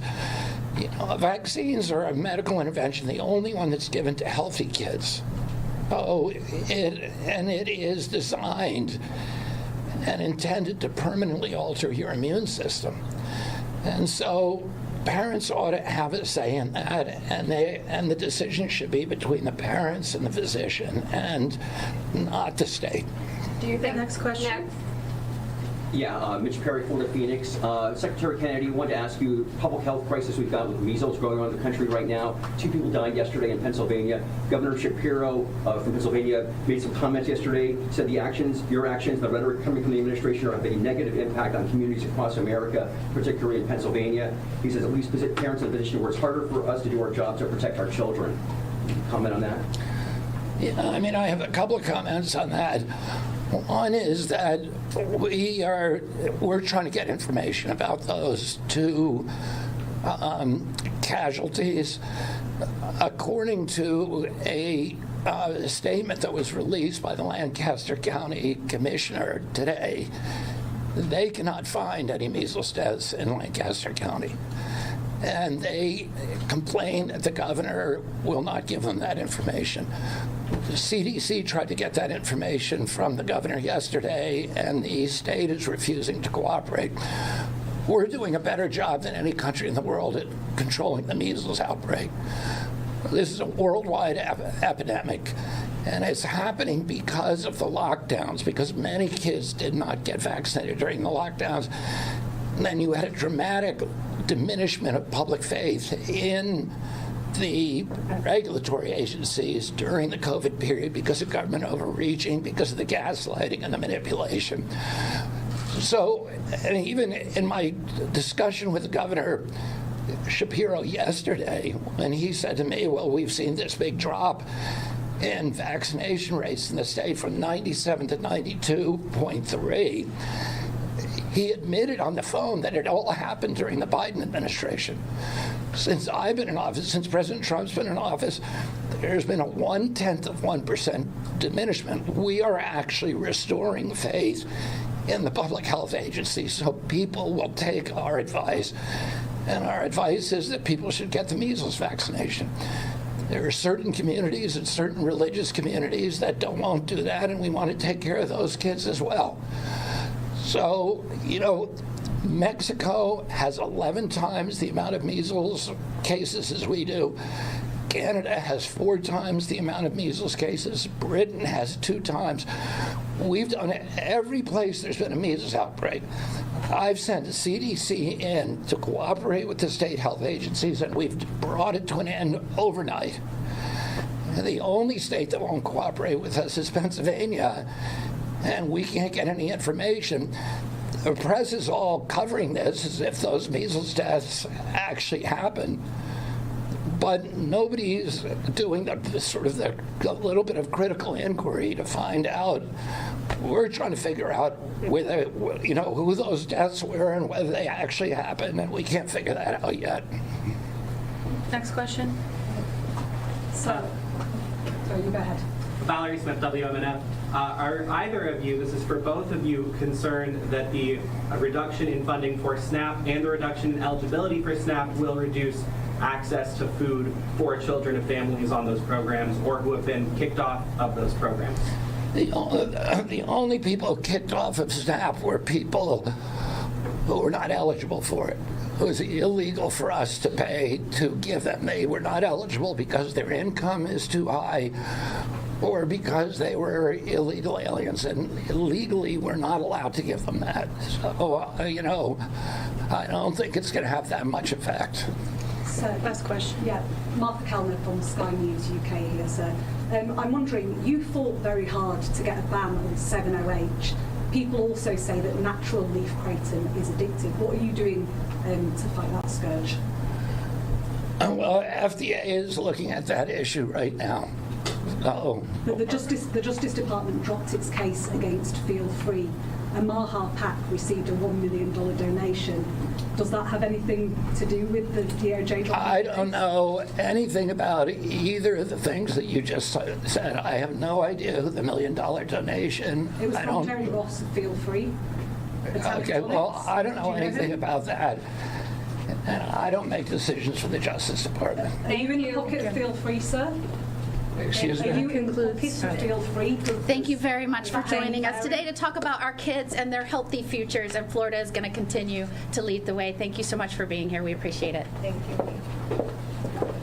So you have no Senator Ashley Moody and U.S. Health and Human Services Secretary Robert F. Kennedy Jr. speaking just moments ago there in Tampa after a child nutrition roundtable, answering some questions about a number of topics as well, including the deaths in Pennsylvania that have been linked to measles. And you heard Secretary Kennedy casting some doubt, asking some questions about that, saying that they've not been able to get some of the information that they have wanted to about that. Well, we still have much more to come here on Fox 35 News Plus today. But before we go to break, I want to ask for more of your dog pictures. Send those in by scanning the QR code. We've been going through them today because it is National Dog Day. If you missed our conversation with a dog trainer and behavior expert, we had that just a few minutes ago. You can find that on Fox Local and on the Fox 35 Orlando YouTube channel. as well. Here is JD in Haines City sending us a picture of Tank. Loves going with us to events, shop, and being outside. Squirrel standoffs. Sometimes, here's another one. Look at Tank. There you can see Tank looks like a tank there, but I wouldn't want to be a squirrel having a standoff with him. That's for sure. I think I would be running off if I were a squirrel. Tamara in North Florida. These are her sweet fur babies. Harley the husky guarding the door there, and then River the shepherd with her new sister Lil Bit. Oh my goodness. Adorable. This is Ohana, and this is her seat, and you can tell she knows it's her seat, and I love that. And she is looking great with the feather boa, it looks like, around her. A lot of these dogs that we've been sent in today certainly have some style. Here's Dobby and Kissimmee just being silly, got the tongue sticking out. I tell you what a cutie, just nestles right in there. And certainly a good cuddle buddy and a silly one. Oh my goodness, Pegasus and Mount Dora on this National Dog Day, celebrating, right? That looks like a nice cool spot on the kitchen floor, and just a beautiful dog there in Mount Dora. One more here before we go to break, as we see Leroy Brown and Maggie May begging for treats. Michelle and Kissimmee, thanks for sending these beautiful dogs there. We have loved all day long so far seeing these. Dozens of you have sent them in. We're going through every single one as we go through the day. So if you haven't seen them yet, keep sending them in, and we will show you in just a little bit. So keep it here on Fox 35 News Plus. We have much more to come on Fox Local.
You're watching Fox 35 News Plus, streaming on Fox Local. Welcome back into Fox 35 News Plus. Garrett Weimer here. Thanks for joining us as we are celebrating National Dog Day. Got a few more to show you before we got to jump into our next segment here. Dana in Bushnell sending us, look at this, Beagle Basset Hound Cody. He was a rescue dog. Dana, I don't know about you, I am a sucker for hounds. There's just something about them, and this is a beautiful one, Cody. Beagle and Basset Hound mix that was a rescue. Love it. Dana, thanks for sending that in. We just saw Leroy Brown and Maggie May a couple of minutes ago. Beth sending us Brindy the Frenchie chasing lizards and decided to stop and smell the roses. Something that we can certainly learn from our dogs, stopping to smell the roses. the lizards, the all over the place here in Central Florida, and yeah, those dogs sure do love to chase them. Look at this beautiful dog. Looks like maybe a bird dog. Cash just turned 8. Dana Taylor and Pearson, thanks for sending this one. Beautiful dog. Look at the eyes on Cash. 8 years old. I am telling you what. Keep sending in these pictures. fox35orlando.com/share. There's Bandit catching a treat. I think we saw Bandit a little bit ago, but a beautiful dog. Gator and Buck, they love watching football in Melbourne with Pamela and the rest of her family. I tell you what, they look like some good football watching companions.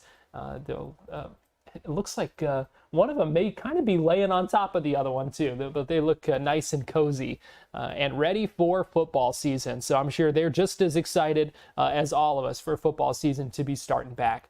Send in those pictures, fox35orlando.com/share. You can also scan the QR code that you see on your screen there right now. We'll keep looking in at some of those throughout the day, so send those in and we'll check back in on that in a little bit. We need to talk a little politics here today. It's been a busy week or so in Florida politics. Obviously, the primary election last week, some big storylines that came from that.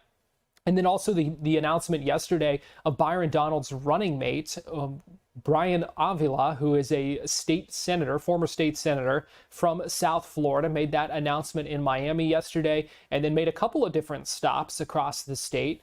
Speaking with supporters and answering some questions from reporters. We had the chance yesterday to speak with Kimberly Leonard, who's a Politico reporter. She's the author of the Florida Playbook newsletter. She joins us every Tuesday on Florida Live.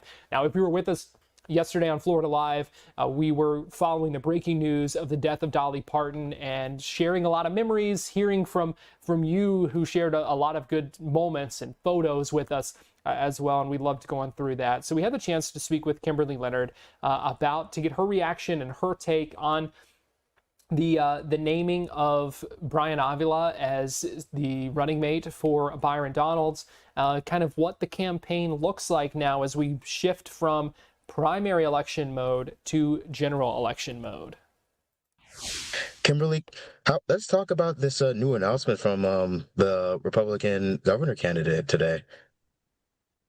Representative Byron Donalds, who is the GOP nominee for governor, was down in Miami today to announce his new running mate. And it is State Senator Brian Avila, who is from Hialeah, which is a huge Cuban-American population here in South Florida. And it was an announcement that I had sort of predicted as part of Florida Playbook, just because I'd seen signs of what I would say is almost like auditioning for the role. He had led the Hispanics for Byron coalition. He had been really out front and present, and Miami-Dade is going to be so important for whoever wants to win the governor's race. One of the things people like to say down here in Florida is that if you can take Miami-Dade, you can really win the whole state. And we'll see if that's true.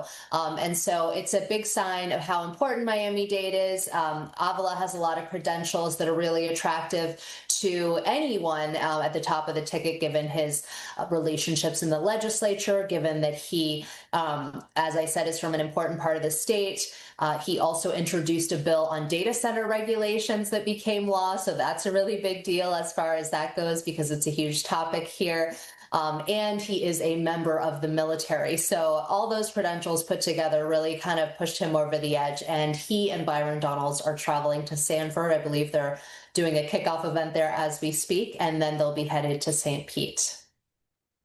Do you foresee there being a bit of like a schism there between their views on data centers?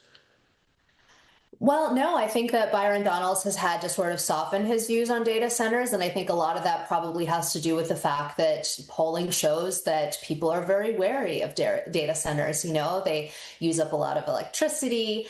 People don't want their bills to go up. They worry about their ties with AI, and they're worried about AI taking their jobs. So it's this really kind of unknown part of big tech that scares a lot of people. And so it could really help to sort of balance out the ticket to help Donald show that he's sincere about making sure that this doesn't become a big issue, because his campaign accepted a lot of money from AI interests, millions of dollars. And so he is going to have to, fight back against the perception that he would basically be handing over the state to, big tech or big data centers. And so I think that's something that he has taken seriously, that he has sort of internalized, because he told me a few months ago that one area that he split with President Trump on was on AI and data centers. And so I just thought that was really interesting. And that shows that the public perception on this is baked in. I mean, I think it'll be an issue, not just this election, but probably going into 2028. And kind of talk to us about the election debrief. Yeah, look, I think that most of the election went pretty much as expected, but we had one major surprise, and that was State Representative Angie Nixon becoming the Democratic nominee for Senate. Look, she was running a very risky campaign from the beginning, because she is someone who has views that are more to the far left than other Democrats who are running, including, her main opponent, Alex Vindman, who brought in more than $20 million and was the person responsible for the Trump first impeachment trial, was the whistleblower in that case. And so he was really well known. He had all this money.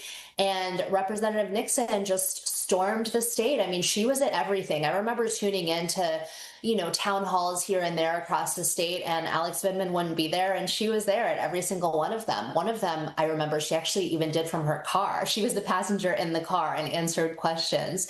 And so I think that strategy really helped her, as well as just kind of understanding, I think, the tone of the electorate, especially the Democratic base, that feels very angry about where the country is right now. They feel very angry about Trump. And I think that Representative Nixon really articulated that anger really well and was able to harness it into constantly talking about cost of living, offering her solutions. She is still the underdog heading into the general election, but I don't think she's going to change her strategy at all. In fact, I'll be heading up to Jacksonville tomorrow morning to see her campaign kickoff. And so I'll get a really good sense of the energy behind her campaign at that point. Talking about the energy, do you see a lot of young voters kind of pushing this new wave of progressivism in left and Democratic politics? Well, the thing is, in Florida, if you look at the primary results, you didn't see a lot of young voters actually get out and vote. It was a very, very small part of the electorate. So I don't even know that it is young voters necessarily. I think it's more, yes, progressives, but also giving voice to frustrations and giving voice to people who see someone like President Trump, who's never afraid to kind of go right into a fight, right? He's very assertive, he's very out there. And so Democrats, what I hear from them is this longing to have their own fighter who has that very similar posture. And so I think that helped her at the end of the day. I think that, it's something that money can't, everyone I think really thought that she was going to lose. In fact, there were canvassers I followed around who were like, oh, it's a long shot. The DSA did not endorse her, the Democratic Socialists of America, even though she joined them in June, because they were afraid that she would lose. And she kind of showed everybody. And so she continues to run a campaign that's pretty risky, but I think Florida's used to candidates who run risky campaigns, right? Like if you think about the way that Governor DeSantis governed and ran for re-election, going after Disney, opening schools during the COVID pandemic when he got so much backlash and people said, oh, there's no way he's going to be reelected. Everyone's so angry. It ended up really not being, the predictions ended up being really wrong, when they thought that these actions were going to be risky for him. So I think everyone should kind of have an open mind, including me, going into this campaign season and sort of let things play out. And so that's why I'm going to spend all the time that I can really being on the ground, attending rallies, talking to voters, so that I can then, report out how things are going. And you're absolutely right about a lot of the surprise, or a lot of people being surprised about this across the aisle, including the Democratic Party. What do you think is the strategy for the Dems in this coming general election?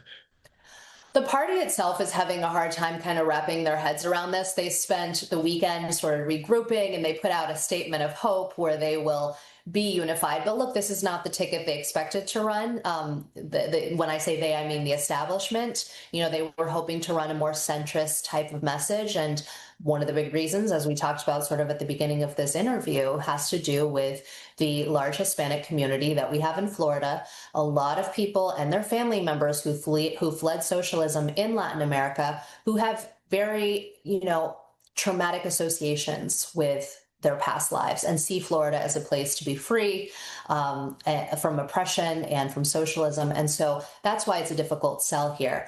And so Democrats really had to kind of spend the weekend regrouping and getting together on that. I think some of them are still kind of going through it, but others are kind of excited because they feel like there are voters who would not have shown up unless someone like Angie Nixon was on the ticket.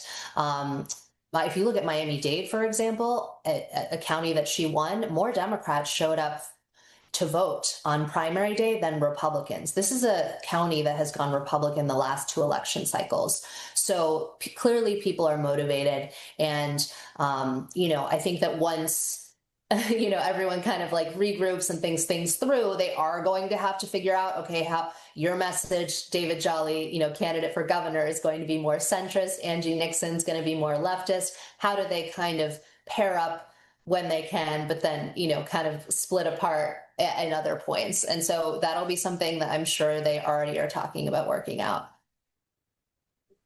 Will be very interesting to see. Kimberly, what else is going on in Florida politics? Well, I continue to watch the other side of the aisle. Republican Senate candidate Ashley Moody, she clearly had a very good night. She was one of the top vote getters. She tends to be that way. I was talking a minute ago about how Representative Nixon is everywhere. We haven't really seen that same dynamic with Senator Moody. She was appointed by Governor Ron DeSantis, which gives her a huge edge because Republicans really, really like Governor Ron DeSantis, and he remains really popular. But I continue to wonder, and I think a lot of voters and supporters down here as well continue to wonder what her stance is on a lot of controversial issues that she hasn't really spoken out about.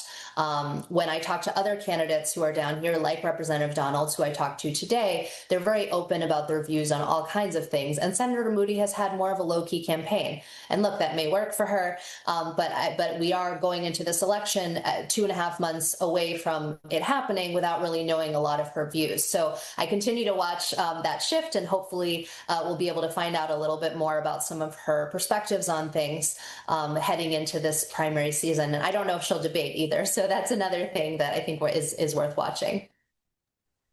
Kimberly Leonard, Florida Playbook author and political reporter, thank you so much for joining us today. Thank you. Always so much to talk about in Florida politics, and really getting into a busy time of year as well. Well, today is National Dog Day, and so as we go to break, once again, want to take a look at some of the pooch pics that y'all have been sending in for us all morning long here at Fox 35. And so we have been taking a look at some of those every time we go to break, and many times as we come back too. Here is Sean O'Halloran sending us Cooper putting his ears up for his nighttime skincare routine. Oh, this might be Fox the Chihuahua waiting for her turn. I tell you what, it is so funny to see how dogs can kind of get jealous of each other's attention. Just the interaction between multiple dogs is something else. It is adorable. This is Charlie, oh my goodness, in Sanford, looking at me saying, "It's nap time, Grandma." And you know what? If Charlie looked at you and said that, how could you say no to that face and those eyes? I don't think anyone could say no. Oh my goodness. And speaking of puppy dog eyes, this is Athena ready for morning coffee. Jennifer in Winter Park sending this one in. What a good looking pup. Just adorable. So many good looking dogs out here in Central Florida. Really love seeing all of these. National Dog Day, Dixie and Bandit, they love to cuddle. Kayla in Citrus County sending us this one. They are so sweet. We were just talking about the interaction between dogs, them sleeping on each other. That is the cutest thing.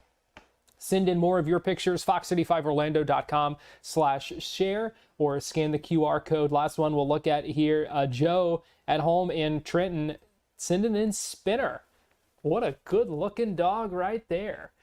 Love seeing all these. Keep sending them in. We will keep celebrating National Dog Day all day long right here on Fox Local. Keep it right here and we'll be right back.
You're watching Fox 35 News Plus, streaming on Fox Local. Welcome back into Fox 35 News Plus. Garrett Weimer here. Thanks for joining us on this Wednesday afternoon, live on Fox Local, YouTube, and on Facebook, approaching the 1 o'clock hour here. We appreciate you joining us this afternoon.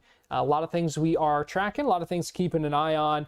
And I want to get you to a news conference now that happened earlier today. I did talk about it briefly. It's this group, Equal Ground. They're based out of Tallahassee. It is a nonprofit group that is working to build African-American political power here in the state of Florida. And so they held a news conference today talking about Byron Donalds, who's the Republican candidate for governor here in the state of Florida, in case you didn't know. He is also an African-American, and they are calling on him to clearly state his stance on the Florida Voting Rights Act, and they want to see him pledge support to protecting voting rights and representation of Floridians. That's their wording in their advisory for this news conference here earlier today. You're going to hear from the leader of this Equal Ground organization and some of the other leaders as well about what specifically they want Donalds to do, what they want to hear from him about some of these issues. This was a news conference, a virtual news conference earlier today. We were not asking for talking points. We weren't asking which party they belong to. We were simply asking the candidates to tell us what their positions were and whether or not they'd support this commitment. The commitment was simple.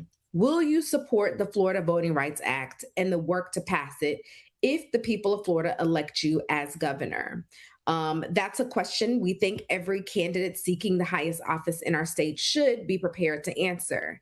Specifically for Black Floridians who, voting rights is not an abstract political debate. We know that the right to vote is only meaningful when people can actually exercise the right freely, fairly, and without, unnecessary barriers. And so the media advisory for today's call really reflects the concerns shared by our coalition about the erosion of voting rights and ballot access during the DeSantis administration, particularly for communities of color. And now Florida is preparing to choose its next governor. So we think it creates an opportunity to ask a fundamental question. What kind of democracy will the next administration build? And today, the question is particularly important for Republican gubernatorial nominee Byron Donalds. We asked him to state his position on the Florida Voting Rights Act. And to date, according to our outreach reflected in today's advisory, he has remained silent. And I think that silence is not the clarity Florida voters deserve. We're not asking the congressman to answer to Equal Ground simply because we sent him a letter. We are asking him to answer to Florida voters. If he supports these protections, say so. If he opposes them, say so. But voters should not have to guess where someone seeking to become governor of Florida stands on their voting rights. And I want to emphasize something important here, that this is not an endorsement exercise. It's really an accountability exercise. Our goal throughout this process has been transparency. We've asked candidates for a commitment, documented their responses or lack of response, and we're making the information available to voters so that they can make an informed decision.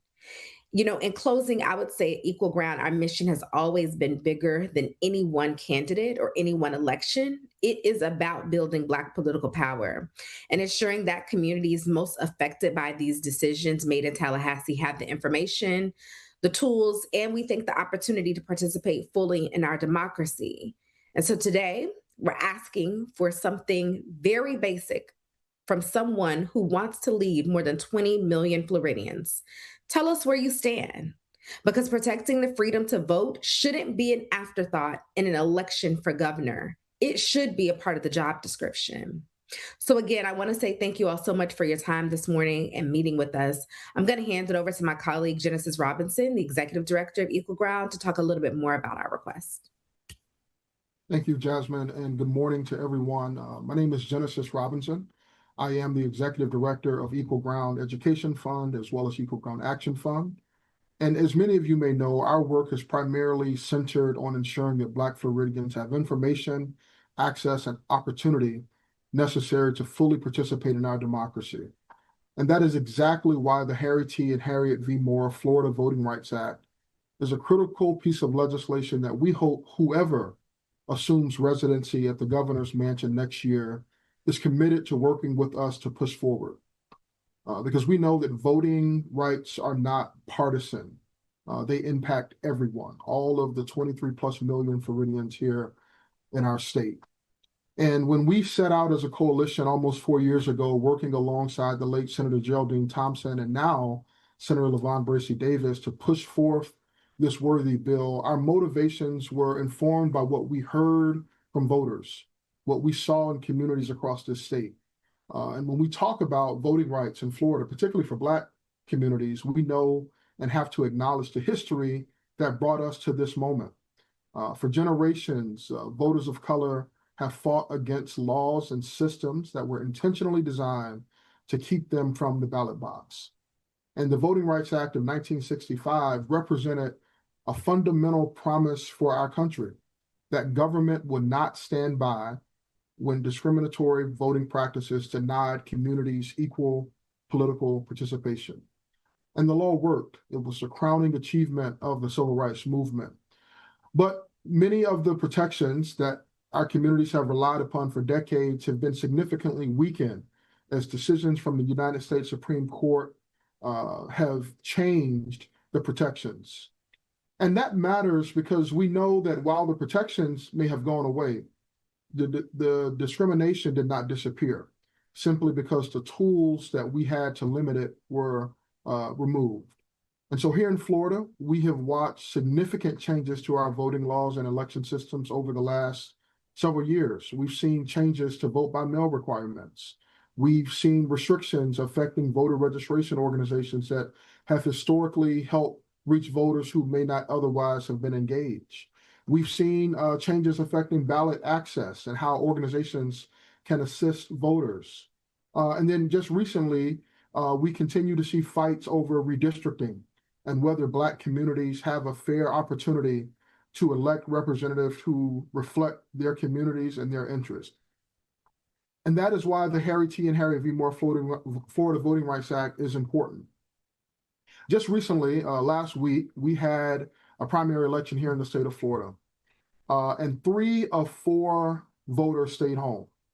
Now, while there may be various reasons that led to that, there's no doubt that one of those reasons was voter suppression, a covert yet intentional scheme by leaders in our state to limit who has access to the ballot box in fear that it will hurt their political ambitions.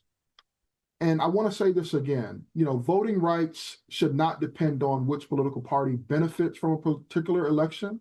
It shouldn't matter who is in control to determine the voting rights of the Floridians in this state, because ultimately democracy should be about communities choosing their representatives, not politicians or political systems choosing which communities get heard. Access to democracy is not just about whether someone technically has the right to vote. It is about whether we are reducing barriers to make access equitable and less cumbersome. And when Black voters, Latino voters, young voters, voters with disabilities, or other communities experience unnecessary barriers to participation, our democracy becomes less representative. And so the next governor of this state will have a tremendous influence over policy, particularly that of voting rights. And so, as Jasmine alluded to, voters deserve to know where they stand on this bill. And so, in closing, I'll say this effort is ultimately bigger than any candidate or bigger than any one election. It's about the kind of democracy that we want to have here in Florida, and we stand committed to work with whomever to expand access to our democracy in the Sunshine State. I'm going to now pass it over to Ms. Pamela Birch Fort with the Florida NAACP. Thank you so much, Genesis, and allow me to say how important it is for the NAACP to be here today, standing with Equal Ground, as we seek answers and commitments on this very important issue. Most people are accustomed to hearing me say that since the passage of the 1965 Voting Rights Act, there has been a concerted effort to keep Black voters from voting, particularly here in the South. So voting has become a complex, confusing, and certainly a less joyous occasion for many voters. The rules of engagement have changed constantly and dramatically. Training and educating voters has become a year-round process to ensure that we can keep up with the changing rules and keep voters and helpful coalitions safe. Let's talk about what has happened here. In 2018, through a citizens ballot initiative, Florida achieved the greatest expansion of democracy in decades by passing an amendment that allowed returning citizens who had completed their sentences the opportunity to vote. But the state government wasn't having it and passed a statute requiring the payment of all fines and fees without even providing a means of determining eligibility to vote. This started an avalanche of the state attempting to return Florida to the Jim Crow era. A voter suppression measure has been enacted almost every year during the DeSantis administration. Over the years, the Florida supermajority has reduced the number of early voting days, reduced the number of drop boxes available, and changed the name to something we can hardly remember: secure ballot intake stations. Eliminated ballot harvesting, allowing a voter to possess only 2 ballots other than their own or that of a close family member. They have required voters to request a vote-by-mail ballot every 2 years rather than every 4. Reduced from 12 days to 10 days the time to request a vote-by-mail ballot. Passed laws severely impacting the services provided by third-party voter registration organizations in their efforts to register voters. Required voter registration forms to be submitted in the county in which the voter resides. Supervisors of elections are required to conduct list maintenance or voter purges, as we call them, to remove voters who have not voted in the last 2 general elections, moved away, died, or committed felonies. We have lost thousands from the voter rolls. The legislature has created the Office of Crimes and Security, known as the Election Police, to hunt down and prosecute unsuspecting voters. Imposed extortionate fines on individuals and organizations, sometimes for merely making a simple mistake. And they made engaging a citizen ballot initiative a near impossibility. And just in case that was not enough voter suppression, the 2026 legislature passed a measure requiring documentary proof of citizenship for certain voters, and eliminated the use of a student ID for the purpose of casting an in-person ballot.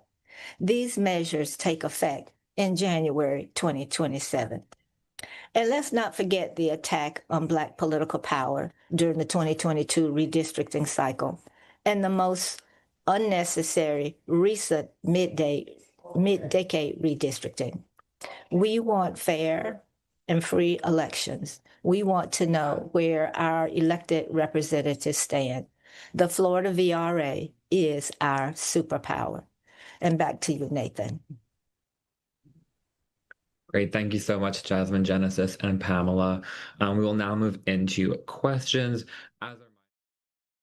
And again, you were just hearing from the press conference earlier regarding voting rights here in Florida. This press conference was a virtual one that took place this morning from Equal Ground. That is a Black-led nonprofit working to build Black political power in Florida. They were demanding that Byron Donalds, the Republican gubernatorial candidate, clearly state his stance on the Florida Voting Rights Act and pledge support to protecting voting rights and representation of Floridians. We're going to take a quick break here on Fox 35 News Plus, but when we come back, we'll be joined by Jeffrey Huber, a professor of architecture at FAU, to talk a little bit about how Florida coastal communities are standing up to climate change and rising sea levels and adapting to those unprecedented temperature and environmental issues that are affecting those areas by building proper buildings built to last. So we'll have that for you right back here on Fox 35 News Plus when we come back.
You're watching Fox 35 News Plus, streaming on Fox Local.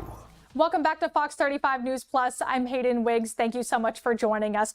Approximately 129 million people, or nearly 40% of the U.S. population, live in coastal communities, especially here in the state of Florida. And recent research has shown that a rise in sea level driven by human activity has actually increased the frequency of extreme coastal flooding around the world. Here in Florida, that reality has never been more apparent, as frequent storms and a changing climate are affecting our coastlines daily. But our communities are adapting. There's some good news there, merging infrastructure with urban design to create buildings, parks, and other public amenities that are built to withstand those rising waters, worsening storms, heat waves, and more. And joining us to speak on this topic here, we have a professor of architecture from FAU. We are joined today by Jeffrey E. Huber. Thank you so much for joining us, Jeffrey. Thank you for having me. So during your childhood, your experience surviving Hurricane Andrew in 1992, you have pioneered something called salty urbanism, which is a design framework aimed at changing how these coastal communities adapt. And I'm very much looking forward to speaking with you about that here today. Well, thank you. So am I. You were 12 years old when Hurricane Andrew struck in 1992, and you spent a year living in a trailer afterwards.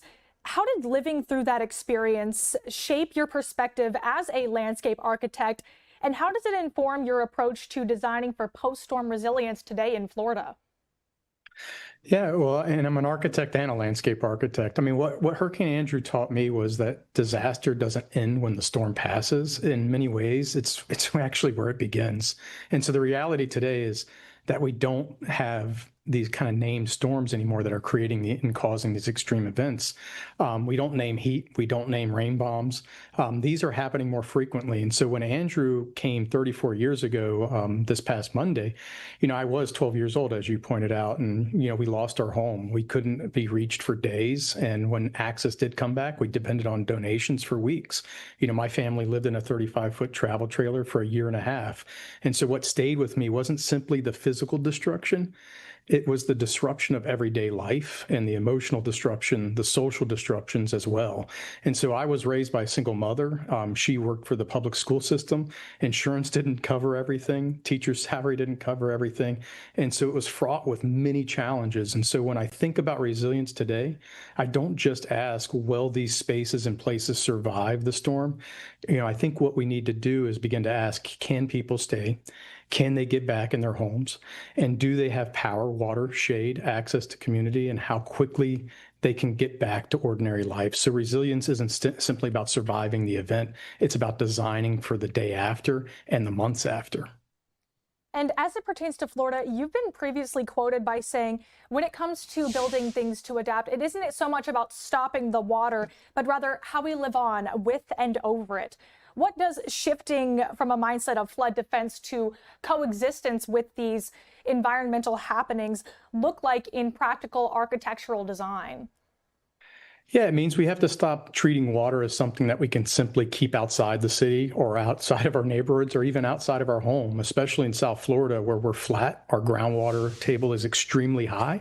We sit over highly permeable limestone substrate. So the USGS actually specifically identifies our low-lying topography here in South Florida as highly permeable. And so it's a major reason why Southeast Florida is so vulnerable to flooding. So coexistence means designing at several levels simultaneously, elevating occupied spaces and critical systems, letting landscapes temporarily store water, allowing ground floors and public spaces to flood safely where appropriate, and using materials that tolerate saltwater and freshwater inundation. I think it's also going to require us to restore mangroves and coastal ecologies, planting a lot more trees and maintaining access and essential services during these extreme events.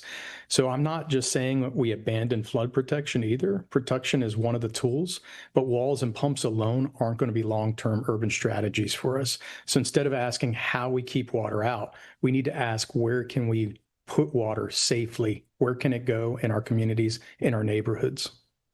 Now, let's talk specifically about that design manual that you came up with, the concept of salty urbanism. Could you explain a little bit more about this framework, especially how it helps coastal cities prepare for these extreme scenarios that we often deal with here in Florida, such as hurricanes, 5 to 9 feet of rising sea level? And in your opinion, how is South Florida the perfect place to test this groundwork to see how it will work worldwide?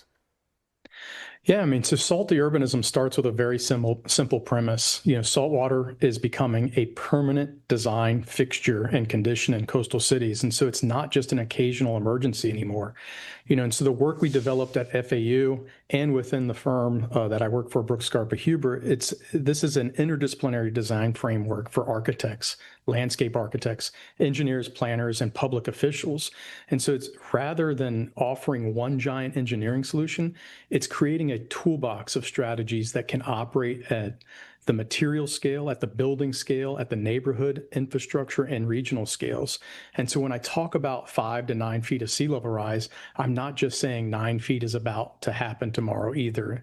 It's created a kind of scenario thinking or scenario planning for us. So as designers of infrastructure, we need to understand what may exist in 50, 75, and 100 years, and we have to test what happens beyond today's minimum requirements. And so we also need to understand that there is a potential of even 200 feet of sea level rise in the future. And that is a fact.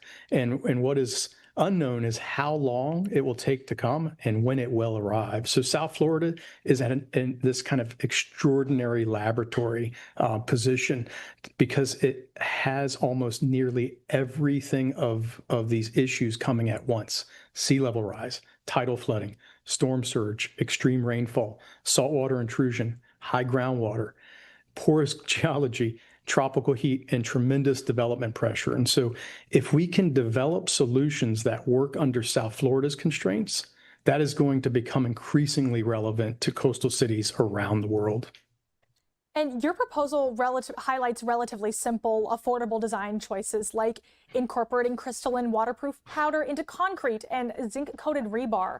How do these small upfront choices significantly extend the lifespan of these buildings during storm surges or hurricanes without blowing budgets of cities? Yeah, I mean, one of the misconceptions about resilience is that it always requires an enormous, expensive piece of infrastructure. And sometimes resilience is just hidden in the simple details. So at our 119-unit Vista Breeze affordable housing project in Miami Beach, as you're pointing out, the concrete, we were able to integrate a crystalline waterproofing admixture that reduces water penetration. And the reinforcement steel, which we're required to put in by code, we at least put with zinc-coated protection. And so that gives that additional protection against corrosion itself. And so this is integrated in the structure that is above the low seasonal groundwater table and up to 20 feet above sea level. And since this is the area that we're going to see as most vulnerable to storm surge, tidal flooding, and saltwater intrusion, especially over the next 100 years, which is what we're anticipating these buildings to survive through, or at least thrive. And so the real enemy in coastal environments is often salt. These chlorides can get into the concrete. They can attack reinforcing steel. That steel then corrodes and expands, and eventually that concrete begins to crack and spall. And that is exactly what we saw in the kind of Champlain South Surfside Tower collapse. And so these are relatively modest investments that we can do in new construction compared to with replacing structural components decades later through expensive assessments and recertification processes.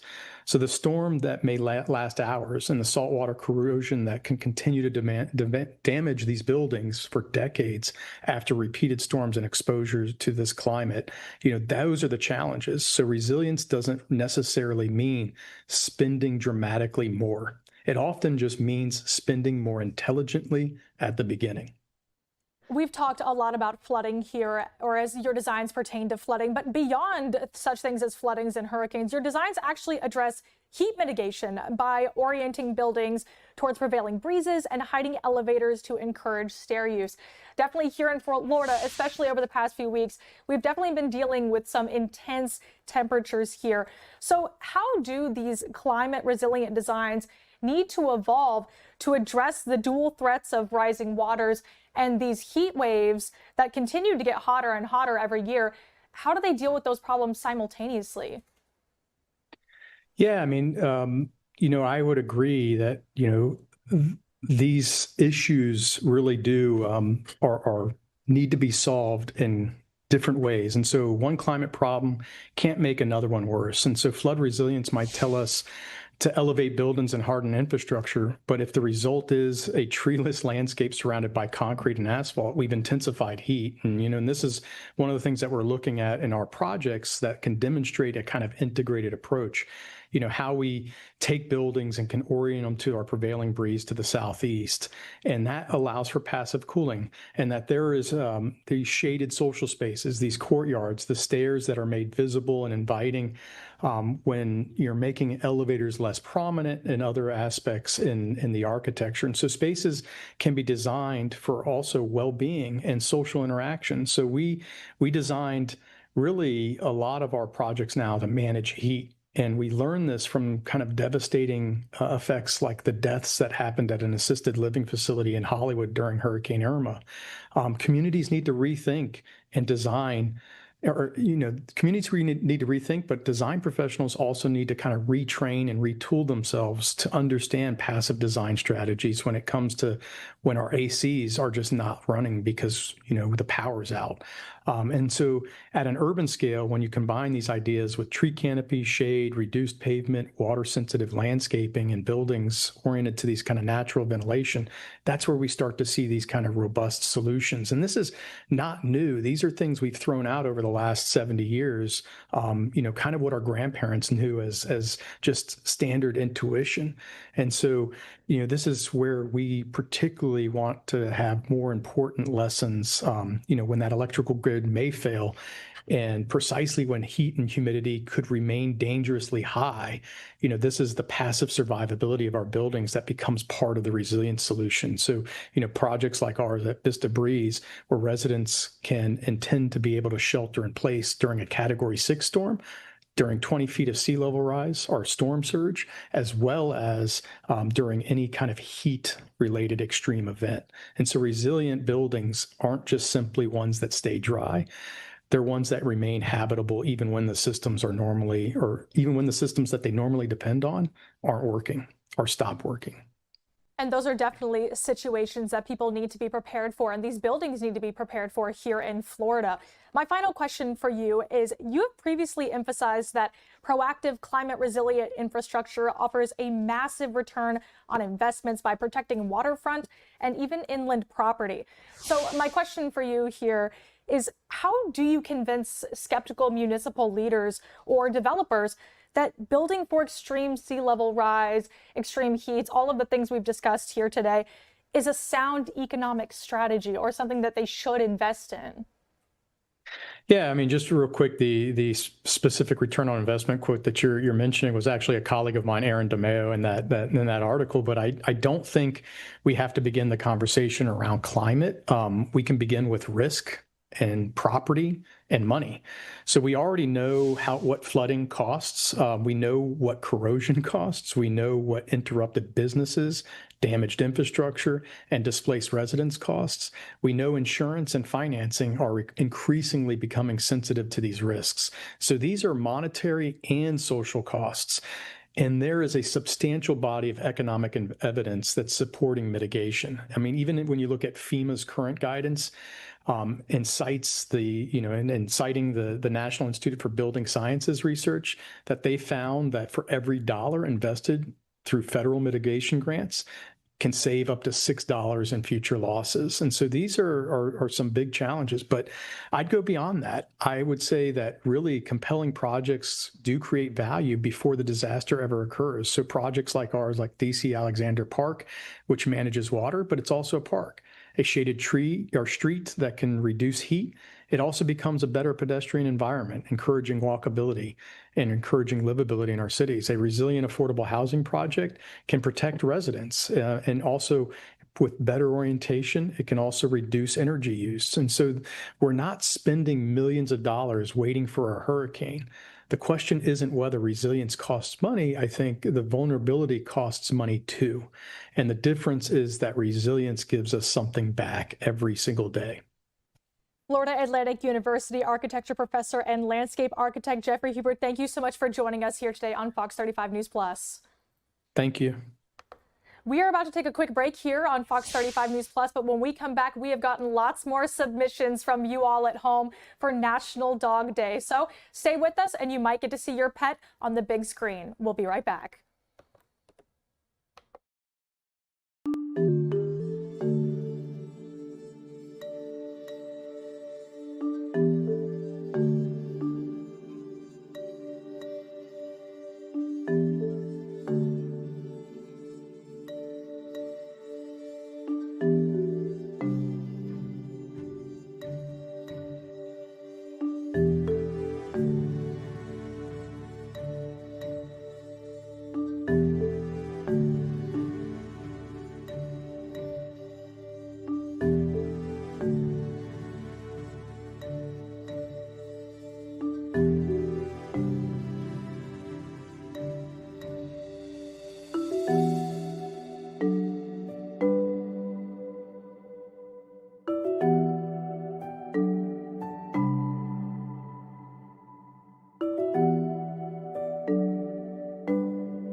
You're watching Fox 35 News Plus, streaming on Fox Local. Welcome back to Fox 35 News Plus. I'm Hayden Wiggs. Thank you so much for joining us. It's National Dog Day. I know that any chance that I get, I love to take the opportunity to talk about my dogs at home. I shared a photo of them earlier that you saw with Garrett Weimer here, as well as his dog, Walter Peanut. We have gotten a lot of submissions from you all at home today, and it has just been so much fun getting to meet all of your dogs virtually. So I want to head back in here to some more submissions. Looks like we have baby Cooper with Aaron. Oh my goodness, this is the sweetest picture I have ever seen. The neighbor's boy Cooper loves Fix in the morning, especially Amy. This is so sweet. Oh, I love this. We have Martin and Max here from Jose Padilla in Orlando, Florida. Oh my goodness. My dogs are also big couch dogs, so love to see dogs on the couch. We have Brick here. He has a TikTok called Brick Talk. That is incredible. Oh my goodness. Make sure to follow Brick Talk at Brick the Bully 24.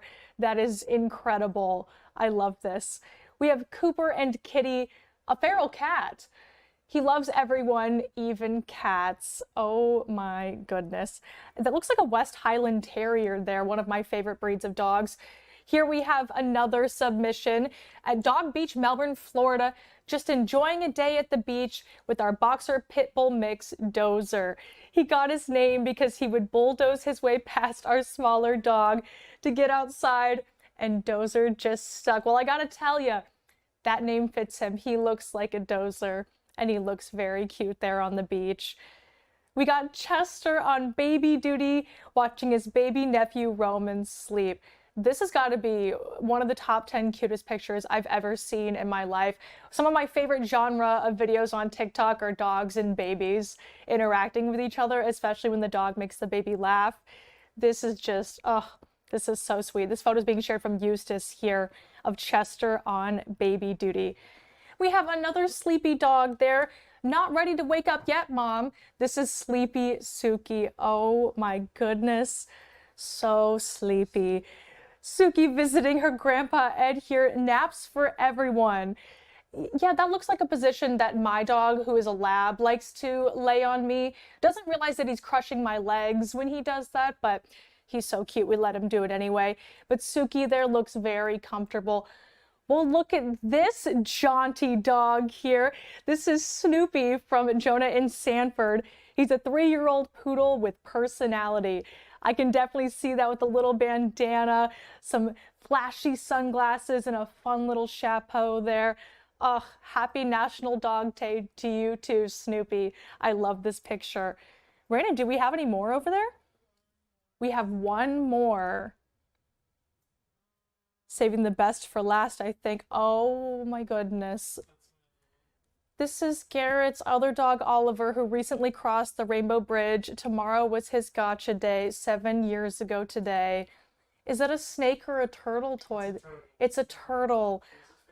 It was his favorite pillow. Oh, Garrett, this is very sweet. Thank you for sharing that with us. And thank you to all of you at home who have been sharing pictures of your dogs.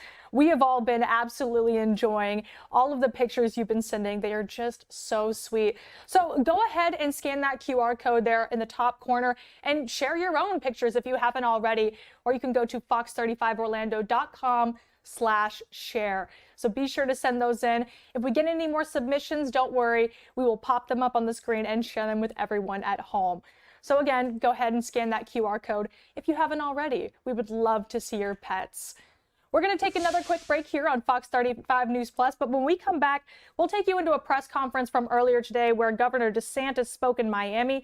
We heard a little bit from that news conference. We caught the Q&A there at the end.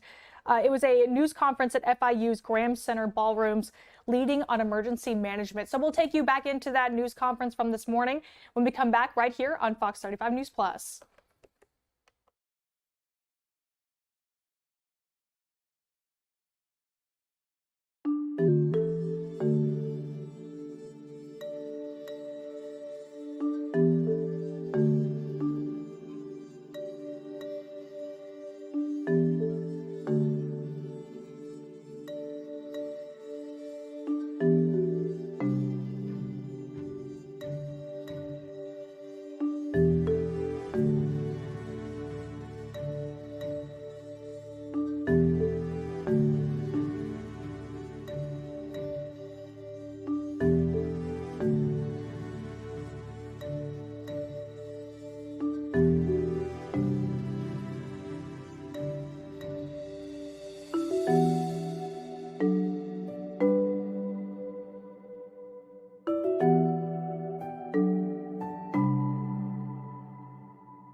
You're watching Fox 35 News Plus, streaming on Fox Local. Welcome back into Fox 35 News Plus. I'm Hayden Wiggs. Thank you so much for joining us. Before the break, we told you we were going to take you back to a news conference this morning where Governor Ron DeSantis spoke in Miami at the FIU Graham Center ballrooms. This news conference covered a lot of topics here. You saw the Q&A live earlier on Fox 35 News Plus, but we didn't get to see the rest of that news conference, which we'll take you into in just a minute here. It was Leading on Emergency Management conference, talking about staffing during the COVID era, turning around clinics within 24 hours, as well as terrorism attack rescues, getting people out of Haiti, Iran conflicts. And interestingly enough, right at the beginning there, Governor DeSantis talked about Dolly Parton's recent passing. So we're going to take you live now to a replay of that event that happened earlier this morning in Miami.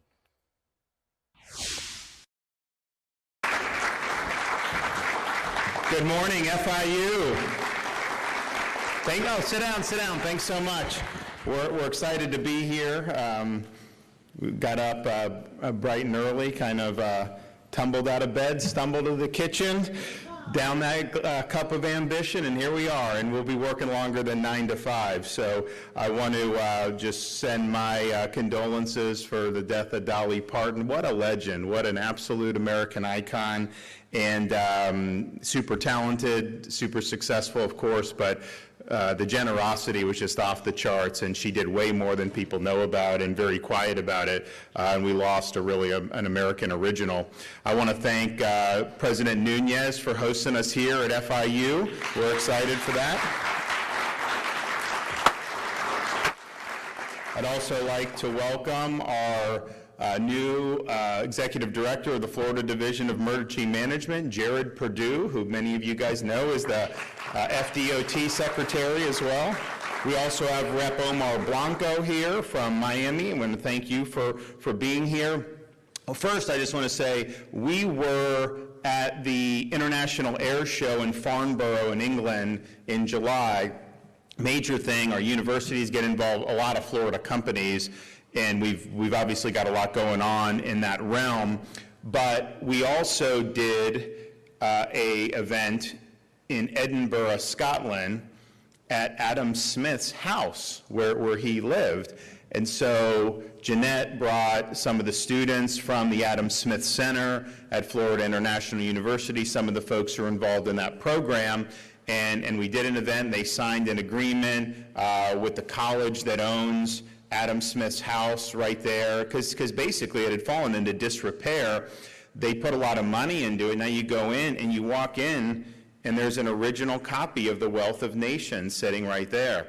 And so we felt that on America 250, it's also the 250th year anniversary of the publication of The Wealth of Nations by Adam Smith. That also has had a big impact on this country. So now they're going to be working in Edinburgh. You know, some of these people from Edinburgh were down in Miami for the World Cup, and they was like, this is amazing, I love America, and they're posting on social media. I brought one of them to Joe Stone Crab. He had never had stone crab. He was an influencer from Scotland. I brought him and his wife. I'm like, you got to try this. And he's like, it's amazing, unbelievable. And then they went to, now there was way more Brazil fans at that game, of course, and Brazil was obviously a little bit higher up on the pecking order in terms of talent, but it was a lot of fun. They had a great time. But now we're going to have exchange over in Edinburgh, Scotland. And if you think about it, and I know we're doing an Adam Smith statue for the Adam Smith Center. I think one of our trustees is funding that, and they're going to put that up there, which is really, really good. But I'm over there thinking there, Jeanette's there, and I'm like, you know, he's laboring away. So he published Wealth of Nations, but then he kept kind of adding to it. They published Theory of Moral Sentiments, and he kind of just kept perfecting it over like the next decade. So he's there doing the Wealth of Nations, they're doing Theory of Moral Sentiments. And I'm just saying, you know, if you've never been to Scotland, it's gray. It's not sunny Florida, right? It's gray. It was nice enough in the summer, but I would say probably 8 months of the year, you're probably not getting very good weather. You can even get bad weather in the summer. It gets dark very early when all this stuff. And they, you know, they call it the old gray town. And they say that about a bunch of them. They say St. Andrews, same thing. So he's sitting there laboring away, and I'm just thinking to myself, did it ever occur to him that like 250 years later, that these people down with all these high-rise condos on a nice beach in the southern part of a continent, an ocean away, is going to name a center after him. But that just shows you the influence and the ideas, and all this stuff really, really matters. And so I've been appreciative about what the Adam Smith Center has done. I know there's going to be a lot more that's going to happen going forward. We're here today because we have a great opportunity to continue leading in an area that's very important to this state, but also is important a lot of places around the country, and that is emergency management. I don't think anybody who's lived in Florida for more than 2 weeks would be surprised that this is something we put a lot of emphasis on. Now, if you look what's happened so far in this hurricane season, it's been very, very mild. The conditions have not been good for formation. Even the forecasters were saying it was going to be a weak season. Every other year I've been governor, worst season ever we're predicting and all this stuff. And sometimes it's bad, sometimes it's not. Even they were saying they don't think because of the drought, El Nino, all this stuff. Well, who knows, right? You got to be prepared. You never know. Hopefully we don't have that. But this is something that's been very significant to our state. You remember Hurricane Andrew in 1992. You didn't have the architecture for emergency response that was later put in when Governor Bush got into office. And then as things have gone, when I came in, I was just like, listen, this is the one thing. There's some people, they don't care what you do. They're not asking for anything, but like if we have one of these, are they going to be without power for 3 or 4 weeks? Are they going to have or are we going to be helping to kind of get that done? So we made some changes, and if you look at Hurricane Milton, there was 4.2 million power restorations within 72 hours. That's never been done before at that scale and with that rapidity, and part of it is because we do staging operations, we do all these things. But we just knew that this is something, so all these different things, when you do storms, you figure out what can you do better, how you go, and I know Jared's already looking at stuff going forward as well since he's been in there. But we've used emergency management for more than just hurricane prep and hurricane response. I just had someone come up to me, I was in Wawa, and they said, you helped me. I'm like, how so? You got monoclonal antibodies because during COVID you had the Delta wave in the summer of 2021, and there had been massive millions of mRNA vaccines that had been taken, yet you still have this big wave, and so people were needing help. So these monoclonals, the Regeneron was the main one we did, it was effective. If you got it early enough, it was effective. So we set up these clinics, and that was done by the Division of Emergency Management. So they would go, Jacksonville's having we'd set up a clinic in Jacksonville. Then we'd set up a clinic in Orlando, South Florida, wherever you needed to go. And then it would be staffed by Department of Health, mostly in terms of, obviously in terms of the actual medical. But we were getting to the point where we could turn those clinics around in 24 hours. We could have a clinic if we needed one. We ended up having clinics all over the state. We used a lot of the Regeneron. Biden took it away from us after that, and so we didn't have any more. But we did it. And it made a big impact on a lot of people. We would not have had the logistical know-how to do that through the Department of Health. It just wouldn't have happened. We needed to use emergency management. If you think about what happened in October 7th, 2023, massive terrorist attacks in Israel.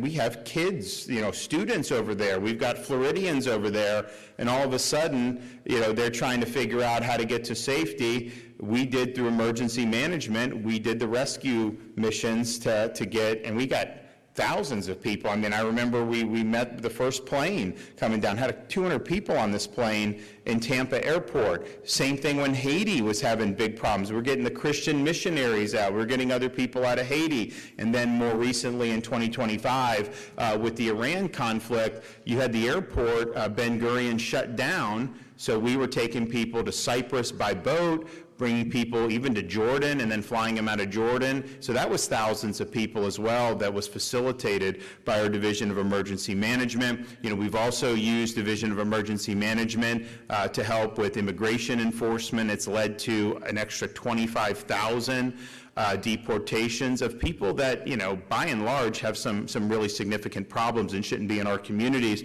So this has just been done across a whole wide array. Oh, the Surfside, responding to Surfside, which was obviously a very catastrophic event. So it's not just about hurricane prep. It's not just about hurricane response, but I think the muscle memory and the ability to respond to that is something that's easily transferable to all these other events. And there's not a state in the country that has a more multifaceted approach to disaster response and emergency management than the state of Florida. So we want to keep that momentum going. I recently announced along these lines the Coalition for Operational Readiness and Education, CORE, a first-of-its-kind initiative designed to strengthen the future of Florida's emergency management workforce. So we're getting Florida DEM, we're getting the Florida Department of Education, Florida Commerce, higher education institutes, as well as private sector partners, and the goal is to create a strong workforce pipeline to be able to serve in emergency management. And that may mean you work for the state of Florida, the Division of Emergency Management, but it also may mean you can work for Miami-Dade County, or you could even work in the private sector, because a lot of these private sector partners are heavily involved in emergency management. I don't know if working at Waffle House would quite count, but I can tell you no one gets the lights on quicker than Waffle House of all the companies I've seen in the state of Florida, and for good reasons, because people really want to be in there and doing it. So we're going to continue to see technology evolve. We're going to see new operational challenges in the future. We want to continue to lead. We want Florida to continue to lead. We want to continue to push forward on that. So this is going to be something that's really, really good. Now, we've stressed workforce education from the time I was governor in 2019, and a lot of people at the time were still kind of saying, well, you really got to do 4-year college, learn to code, do some of this stuff. And not that we said don't do that, but we knew that concrete skills were going to continue to be in demand. We knew that if we could equip students with those tools, they would be able to graduate high school or even state colleges with no debt and be able to get gainful employment. And we've seen that with a massive expansion of things like commercial driver's license.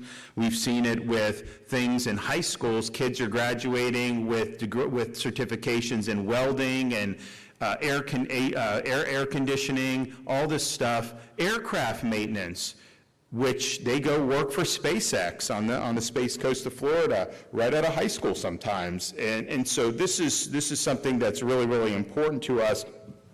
We want to make sure that we continue along those lines. And so some of this, today we're going to talk about universities, but CORE is not going to be limited to our universities. I mean, you're going to see opportunities in our K-12 system and in our state colleges and in technical schools, which is something that I think we are looking forward to. Now, you do have people that have emergency management programs that they're studying in, and I think that's great, but you don't need to be majoring in one of those subjects. I mean, if you're majoring in engineering, you're going to have an opportunity to take courses in emergency management that you could also apply going forward as well. So it's not just for people that are going to be solely focused on it. It's people that may be studying other things that could be related and then bringing this in as well.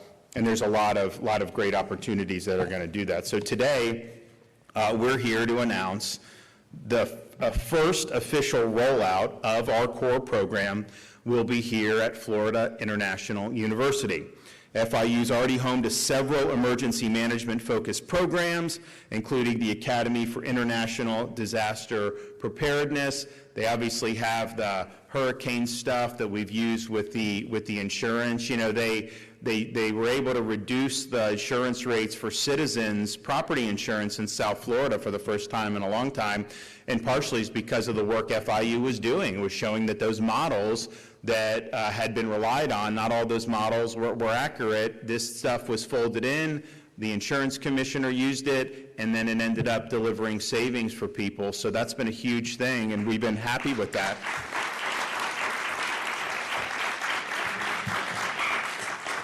So by incorporating our CORE program, into strong existing programs like you have here at FIU. We're going to be able to provide students with additional opportunities tailored to their education and career interests. We're also aligning specializations with real-world needs of the emergency management profession. And last but not least, we're creating opportunities for students to participate in real-world disaster operations and see firsthand what it means to serve their communities during times of need. And I will tell you, alluding back to the great Dolly Parton, it is not 9 to 5 when you get into these situations. In fact, if you go back in 2024, we had Hurricane Helene, which even though it didn't touch land until it got to the Big Bend of Florida, had massive storm surge all along the west coast of Florida, did a lot of damage in those coastal communities. Of course, it later went up and did a lot of damage in Georgia, South Carolina, and North Carolina. And we responded very quickly. I don't think we had, and where it hit landfall, I don't think there were any fatalities. There was big search and rescue, rapid power restoration, and then you look like a day or two later in North Carolina, they didn't have anybody tending these folks. So we sent the State Guard to Western North Carolina, which has a lot of Florida residents that go there for part of the year, including people I know in Miami. And we were helping with all that. Then we see another storm pop like a few days after that. And we're like, okay, here we go again. And so Milton was a Category 5 when it was passing the Yucatan Peninsula. It didn't hit Florida as a Category 5, but it was a major hurricane. And so that was 2 weeks back to back. And I just remember going to the Emergency Operations Center. You get spun up. You're kind of on all hands on deck. You see it, the storm comes, you respond, things get stabilized. And human nature, you kind of, not take your foot off the gas, but it's a little, you could take a breath. Couldn't take a breath this time. So you're going over and over again. So we had probably a 4 to 6 week period, which was as intense as we've had, just because you had 2 major hurricanes back to back within a 2 week period. Those are things where when you're in that fire, you learn. You learn a lot, and the next disaster comes, you're better prepared to be able to handle it. So I think our students are going to have some great exposure. Of course, emergency management, as I said, it's not just what happens at the State Emergency Operations Center. They actually just opened the new one in Tallahassee. The one we had for most of my tenure was, it was not great, but look, I'll do whatever. But they really felt that they needed something else, and so they did it. And it's really good. It has all the things you need to be able to respond effectively for that. Hopefully, I told them, I said, the fact that you did this and opened this means we probably won't have a storm, right? I mean, because you're preparing, and so then it's like, okay, you're not going to use it. If you didn't do it and we didn't have what we needed, you definitely would have a storm. I mean, there's no question. That's just the way it works. So right now we have, of course, FIU is committed to this. We have Florida Atlantic is committed to this, Florida State, University of Central Florida, University of Florida, University of Tampa, University of South Florida, State College of Florida, Polk State College, Palm Beach State College, Tallahassee State College, and currently we're in conversations with 6 additional schools: FAMU, University of Miami, University of North Florida, University of West Florida, Miami-Dade College, and St. Pete College.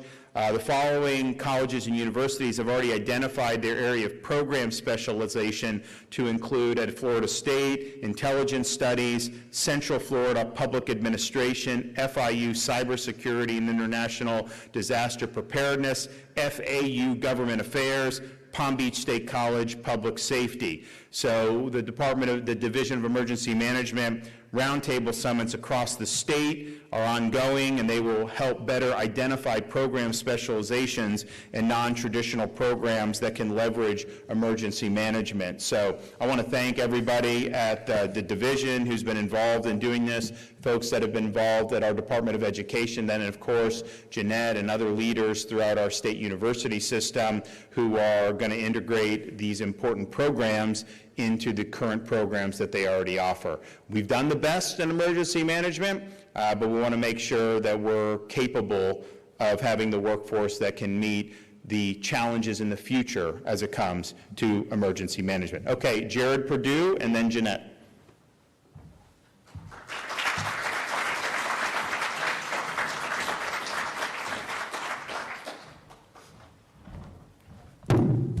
Well, good morning. Thank you, Governor. Thank you for your leadership. It really is an honor to have the opportunity to serve with the Division of Emergency Management. And over the last several days, I've spent a lot of time meeting with all of the great team members there, and I can tell you we have some of the brightest and best talent, and business will continue. And not only will we continue to be the best, we will get better every single day. And there's been a lot of questions. Are you still doing transportation? Well, you heard from the governor, yes. We have a very well-oiled machine and a lot of great people at FDOT. We're going to continue that operation. And the good news is FDOT and the Division of Emergency Management have been working shoulder to shoulder for years, responding to natural disasters and those other things that pop up like wildfires, tornadoes. So we're very well prepared, and we're going to continue to serve. Thank you, President Nunez with Florida International University, for hosting us today. You know, Florida, under the governor's leadership, has truly risen to be not only a national leader in emergency response, but a global leader. We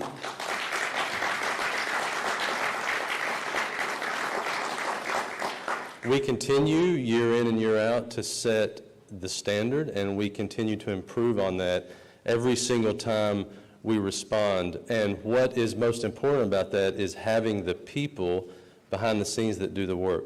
We already have a great team at the division. We have an incredible emergency response team throughout the entire state with our local governments and private partners.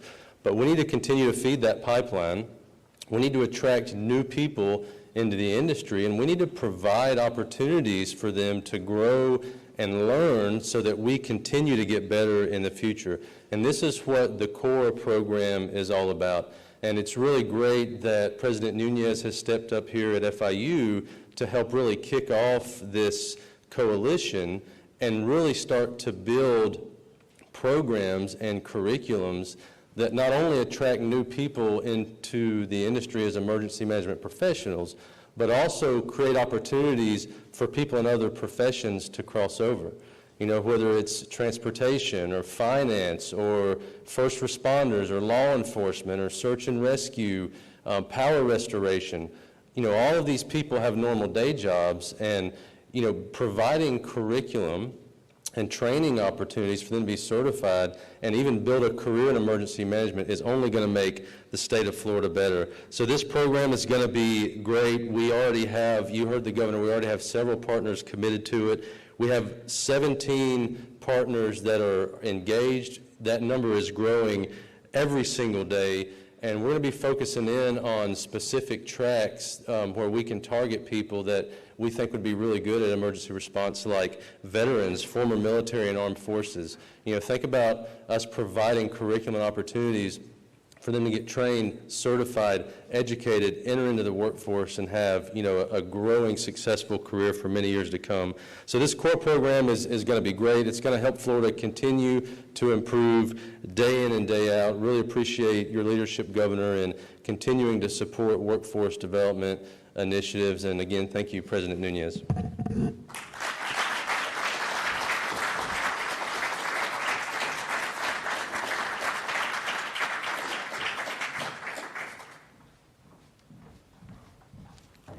Good morning. Thank you all for being here. It's such an honor, Governor, to welcome you back to FIU. Secretary, always a pleasure to have you on campus.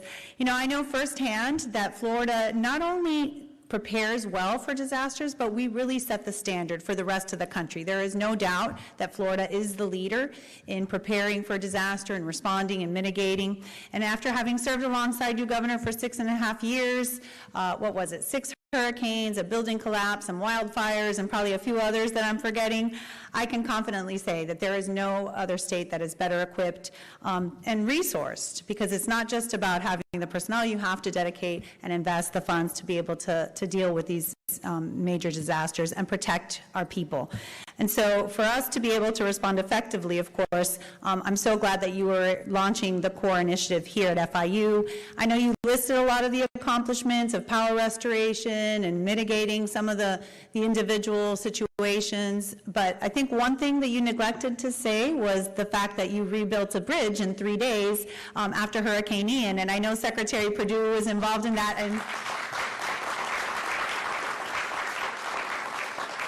And so the synergies between the Department of Transportation and the Division of Emergency Management, you've got the right guy leading both. So FIU truly is honored to be leading in this initiative because we know that it's important to have well-trained professionals. That's where FIU comes in. FIU is training the workforce for the entire state and the workforce that Florida relies on. And so 11 years ago, FIU established the Academy for International Disaster Preparedness, and it has become the centerpiece of all the work that we're doing in training that next generation. We're educating practicing professionals, everything from first responders, firefighters, law enforcement officers, emergency managers, and many others in that field. And like I said, training the next generation of professionals that will help prepare for, respond to, and help communities recover from disasters. And so it goes far beyond the classroom. We give our students real-world, hands-on experience through our major disaster field course operations exercise. And Governor, I wish you could have been here this year. It is a sight to be seen.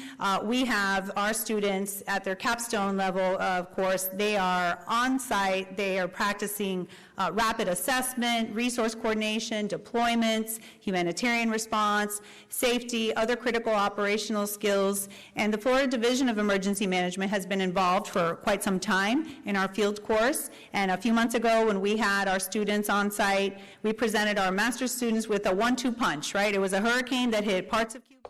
And that was a sample of earlier Governor Ron DeSantis speaking in Miami alongside Jared Perdue, the executive director of the Florida Division of Emergency Management. We were just hearing from Jeanette Nunez, the president of FIU there at that news conference, leading on emergency management. Well, we are out of time here on Fox 35 News Plus. We're going to hand things off to our Florida Live team. Lots coming up in this next hour, so stay with us. We'll be hearing from a couple of different interviews here. Of course, our Tampa connection every day, as well as our Florida Live forecast with Noah Bergeron, and an interview with Ken Kremer on the end of the Starlink era. All of that coming up for you and more right here on Florida Live.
And streaming. This is Florida Live. Well, good afternoon to you. Welcome into Florida Live. Garrett Weimer here, and thanks for joining us on this Wednesday afternoon live on Fox Local, YouTube, Facebook, and on Fox 35 TV. If you are just joining us, we have been celebrating National Dog Day all day long and showing many of the pictures that y'all have been sending in throughout the day. So I'm going to put this QR code up right now since we've got some new folks joining us at this 2 o'clock hour, joining us live on Fox Local in Tampa, joining us live on Fox 35 and on Fox 51. So send in your pooch pics. Scan the QR code that you see on your screen right now. You can also go to fox35orlando.com/share because we want to see your dogs. I know you want to show them as well. So send in those pictures. Here is mine. This is Walter Peanut sitting on the couch outside. That is his designated spot. He loves it. He has claimed it. And good luck getting him to give it up. Sometimes he will share, sometimes he will not. This is Hayden's dogs, Tucker and Swayze. Beautiful dogs, and so many of you have sent in your pups over the past few hours, and we want to see more. So send them in. Go to fox35orlando.com or scan the QR code that you see on your screen. We are celebrating National Dog Day together. We also had the chance to speak with a dog trainer and behavior expert to talk to us about some ways to bond better with your pet and some important things to keep in mind. So that is a fun pet and animal story to start off with here. But as we shift gears and get a little bit tracking a couple of other stories that we were tracking here, including a not so happy animal story in Castleberry where some neighbors are getting fed up with some peacocks that are roaming around the neighborhood. And so Fox 35's investigative reporter Marie Ettinger has been looking into this today, and she's joining us live now. See here, I'm going to have to fix the formatting of this, but she is joining us live now via Zoom. Marie, first I'm just going to, because I'm having some technical issues, going to pop up the video here of the peacocks. So just kind of walk us through what we're looking at and what the issue is here in this Castleberry neighborhood. That's peacock we saw today. We saw a bunch of them, actually. This is in Lost Lake, which is a subdivision in Castleberry. And how people feel about the peacocks definitely varies. It is one of those things where, like, there is an angry group of people. It's not necessarily fair to say they speak for the entire neighborhood. Every single person we talk to in the neighborhood loves the peacocks. We saw a lot of peacock memorabilia, a lot of signs supporting them, a lot of decorations supporting them. So I do want to preface by saying this group of angry folks is not the entirety of the neighborhood. That being said, they definitely have reason to be angry. There were probably 8 people who went up and talked to the city commission on Monday, saying that these peacocks are causing a big problem. They're more than a nuisance for this place. They do hundreds of dollars of damage to pool screens. A lot of people in this neighborhood have screened-in enclosures for their pools that it kind of is important for those to remain closed. Ripping a hole in them defeats the purpose of the screen for the most part. So they have an issue with that. There are also people there's one woman, for instance, who said a peacock did over $4,000 of damage to her car because it was landing on the top and scraping it all up. We heard from a number of people who said that the peacocks will land on their car and scratch them. Others, even people who supported them and who like having the peacocks in this neighborhood, say that they will land on your roof and they can do some damage that way. They also are just really, really loud. They make this absolutely horrific screeching sound in the middle of the night that can wake you up. So there are some people who are saying this is a major problem that needs addressing. These peacocks need to not necessarily be removed altogether, but they want an ordinance changed that actually protects the peacocks within the city of Castleberry. It's not a statewide thing. These are non-native birds. And for the state and for FWC, you are able to humanely, keyword humanely, remove them or trap them or have them trapped and relocated. But in the city of Castleberry, you are not able to do that. They are protected. And so the folks in this neighborhood, or at least some of them, want that changed, and they feel like they're left defenseless right now against these birds that are doing a lot of property damage, leaving a lot of droppings that they don't like either, and screeching in the middle of the night, waking them up. So how did these peacocks I know that's something that we see from time to time and from place to place here in Florida, but how long have they been around, and how did this become just such a big issue here? I talked with a woman today who said she has lived in the neighborhood for 23 years, and somebody who lived there for 20 years before her had said the birds were always there. One woman told the city commission that they've been there for 70 years. I have not been able to verify that yet, so I don't know the exact timeline. We know they have been there for longer than most of the people living in that neighborhood have been there.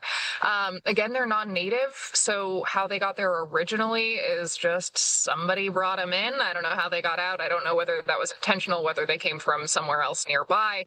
A lot of people do keep them as pets.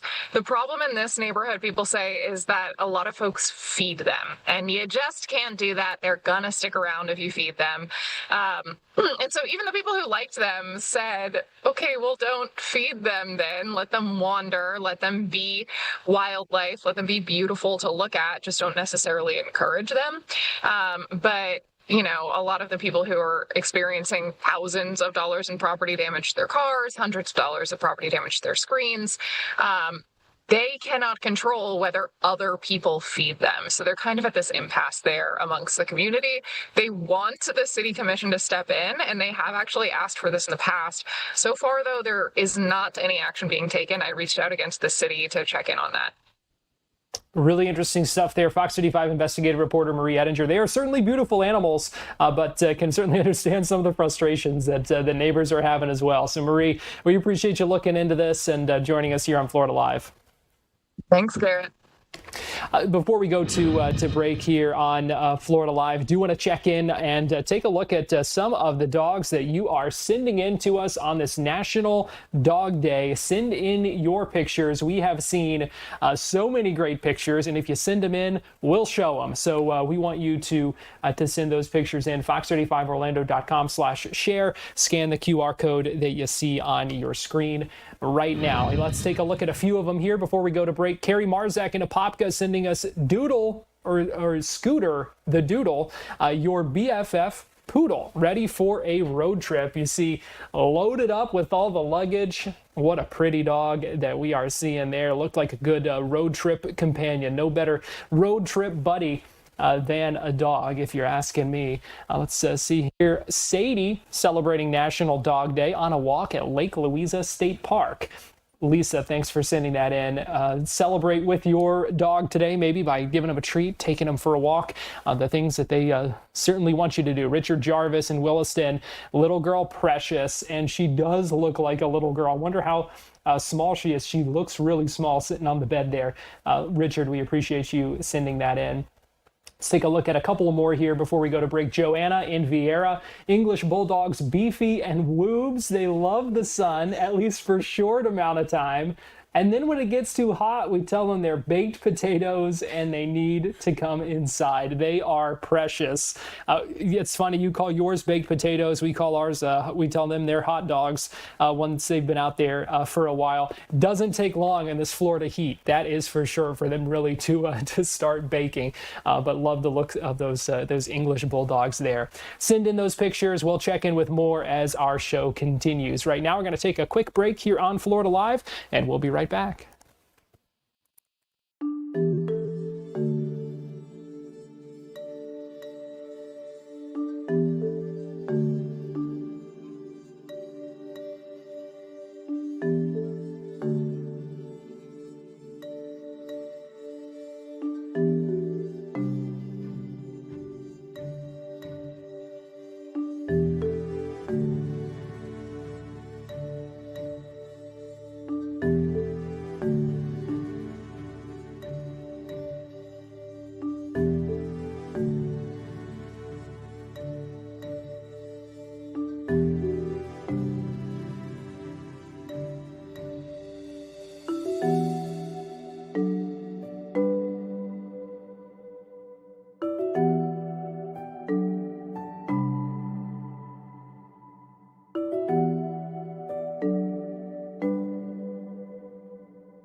Welcome back into Florida Live. Garrett Weimer here. We've been asking you to show us your pooch pics on this National Dog Day.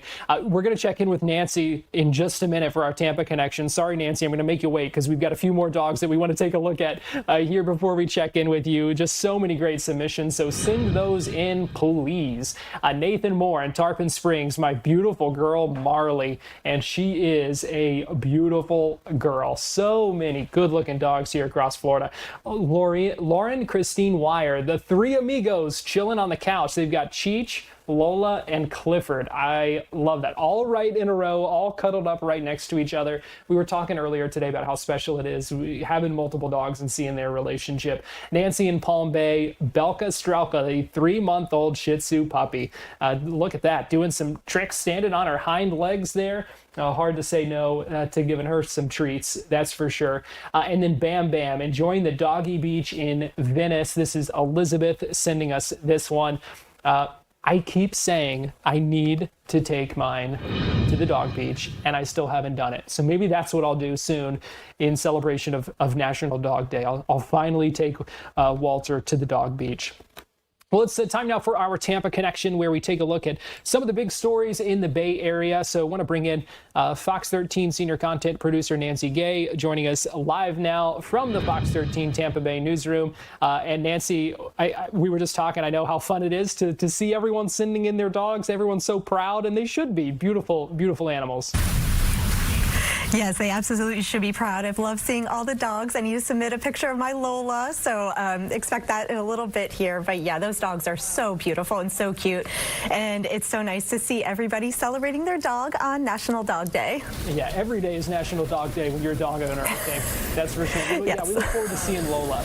All right, now I know you're tracking a number of big stories today in your area, starting with an update in the Ybor City shooting case.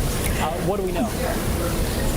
Yeah, so we just learned not too long ago that the murder charge, the second-degree murder charge, has been dropped against a man who is accused of shooting and killing an Ybor City DJ. That DJ would be Dedrick Sykes, who went by DJ Shy Guy. And this second-degree murder charge was dropped under Florida's Stand Your Ground law. So this deadly shooting actually happened in November of 2025. Investigators say the whole thing began when Joel Moreno Cobo flashed his lights at Sykes, and they were at an intersection in Ybor City, specifically East 5th Avenue and 22nd Street North.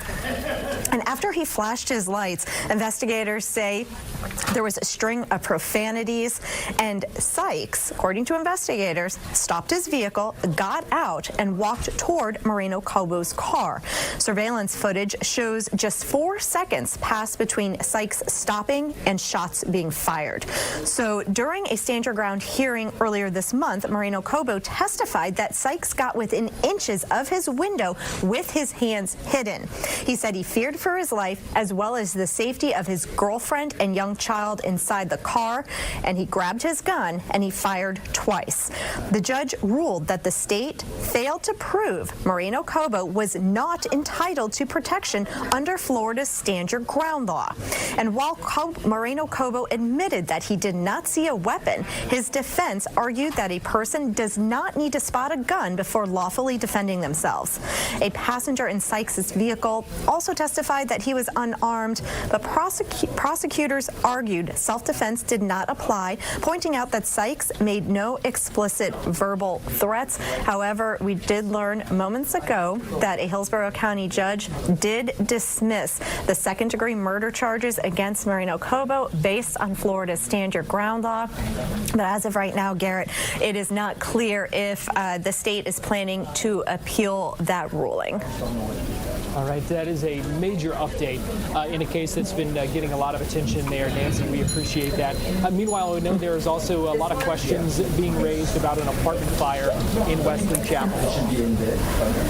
Yeah, so this fire broke out last Thursday, and it actually displaced about 200 residents.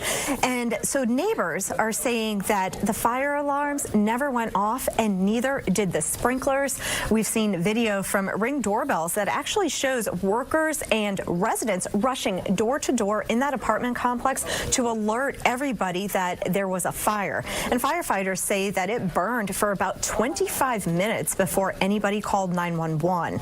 Now, Pasco County firefighters believe that the building was up to code. However, because the fire started in the attic, it was actually above where the detectors and sprinkler systems could automatically detect it and put it out. Now, the damage at that apartment complex is extensive. As I mentioned, about 200 residents across the 90-unit building are now displaced, and many of them have lost everything they owned. And Pasco County firefighters, they do say that 6 animals still remain unaccounted for. They said that those animals were in the top floor of that apartment building. Now, management for the Cobalt Apartments did not immediately respond to our request for comment, and firefighters are still investigating why the alarms failed to activate, and in-person fire watches will remain at the complex until that system is deemed safe. Garrett. All right, Nancy, certainly concerning there. Meanwhile, let's talk about the Rays. I know a couple of big votes coming up this week for the future of the Rays Stadium, and the Rays kind of laying out a new pitch as well ahead of those votes. Yes, the Rays just released their community benefits and legacy plan. And so this details how the organization plans to give back to the community if the multi-billion-dollar project moves forward here in Tampa. So Rays CEO Ken Babby says the goal is to make a lasting investment in this region that goes well beyond baseball. Now, the plan covers several key initiatives, including affordable housing, anti-displacement efforts, transportation improvements, local workforce hiring, youth sports, and literacy programs like Reading with the Rays. Now, under this proposal, 65% of community benefits would be directed to Hillsborough County, with 35% going to the city of Tampa. Progress will be tracked through a public community report card that would be overseen by an advisory committee. However, major questions still remain. The proposal currently lacks specific details on total funding amounts, the number of affordable housing units created, or the exact number of jobs that would be created. The plan comes as local leaders prepare to make critical decisions on the stadium agreement. Tampa City Council is set to vote on the proposal Thursday, followed by the Hillsborough County Commission on Friday. If approved, the Rays hope to start construction this fall and have the new ballpark ready for opening day in April of 2029. Garrett. All right, we are going to be watching those votes closely over the next couple of days. That's going to be major steps forward for this, so I know y'all are going to be watching it closely as well. Yes, this is something we've definitely been keeping an eye on. This Rays saga has been going on for several years now, so it'll be interesting. We will definitely be watching it and see what happens during these votes. Again, Tampa City Council is supposed to vote on this tomorrow with Hillsborough County on Friday. All right, and finally, a number of remembrances coming in for Dolly Parton. I know for anyone who joined us yesterday, we were following that breaking news all afternoon here on Fox Local, and just sharing stories. Everyone has memories or moments or a favorite song, and we were talking about it yesterday. I said that I Will Always Love You was my favorite Dolly Parton song, but the more I thought about it, the more I remembered my favorite Dolly Parton song is actually a Christmas song of hers. It's Hard Candy Christmas, and that is my favorite Dolly Parton song. So I just wanted to correct the record, because yesterday I had trouble thinking of it on the spot. But that's my favorite one. So anyone else out there, let me know if you have the same favorite song. But we're seeing all these tributes to just someone who has been an icon. And this is something I know that brings a lot of extra meaning now to a really special piece of art in the Bay Area. Yes, artist Cam Parker, who also goes by Painkiller Cam, he recently just finished a larger-than-life mural of the country music icon, and this is on the side of Robertson Billiard Supplies on North Franklin Street. He says he spent 8 days creating the tribute to the artist that he has admired since he was 8 years old. Parton's music was a special thread connecting Parker to his mother and his grandmother, and he wanted to make sure the mural was finished while she was was still alive. And before her passing, Parton's representatives reached out to him and let him know that she appreciated the artwork. When Parker learned of her death yesterday afternoon, he said the news hit him hard, but he hopes his wall inspires everyone who sees it to live loud, lead with love, and stay authentic, just like Dolly did. Garrett. So many lessons learned, so many ways that she was just a great role model, and so many ways that she will now be remembered and her legacy will live on. That is for sure. Fox 13 senior content producer Nancy Gay, we appreciate you joining us for our Tampa Connection. Thank you. And as we go to break, let me give you a live look right now in Gatlinburg, Tennessee. We know tributes, memorials, they have been growing throughout the day outside Dolly's home and in so many other places. We're going to take a break right now here on Florida Live, but we will be right back.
Welcome back into Florida Live. Garrett Weimer here. Thanks for joining us. Giving you a live look right now toward Launch Complex 39A, where SpaceX has sent dozens of Falcon 9 launches, taking Starlink satellites into space. But it is the end of an era for SpaceX on Florida's Space Coast. Their final Starlink launch on a Falcon 9 from Florida after 260 launches over the last 7 years. So there will still be Starlink launches, but what we know is that those will now, if they're coming on a Falcon 9, going to be launched from California. Meanwhile, the future of Starlink and SpaceX here on Florida's Space Coast is going to be with Starship. And so joining us live now to talk about all of this and what it means for the future of these missions, what it means for us here in Florida as well. Pleased to be joined by Ken Kramer, who is the managing editor of Space Up Close, joining us live now via Zoom.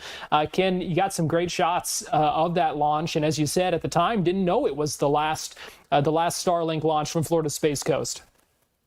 They didn't tell us. They didn't tell anybody.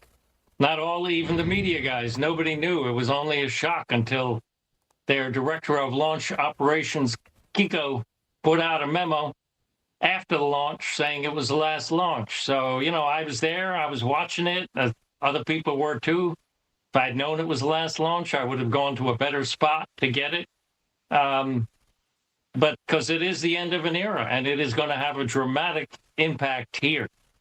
You know, people got used to having launches here frequently, like maybe 3 a week, every 2.5 days. And lately, it's ramped down to about 1 every 5 days. And now there's going to be a dramatic change and a lot less launches for the foreseeable future.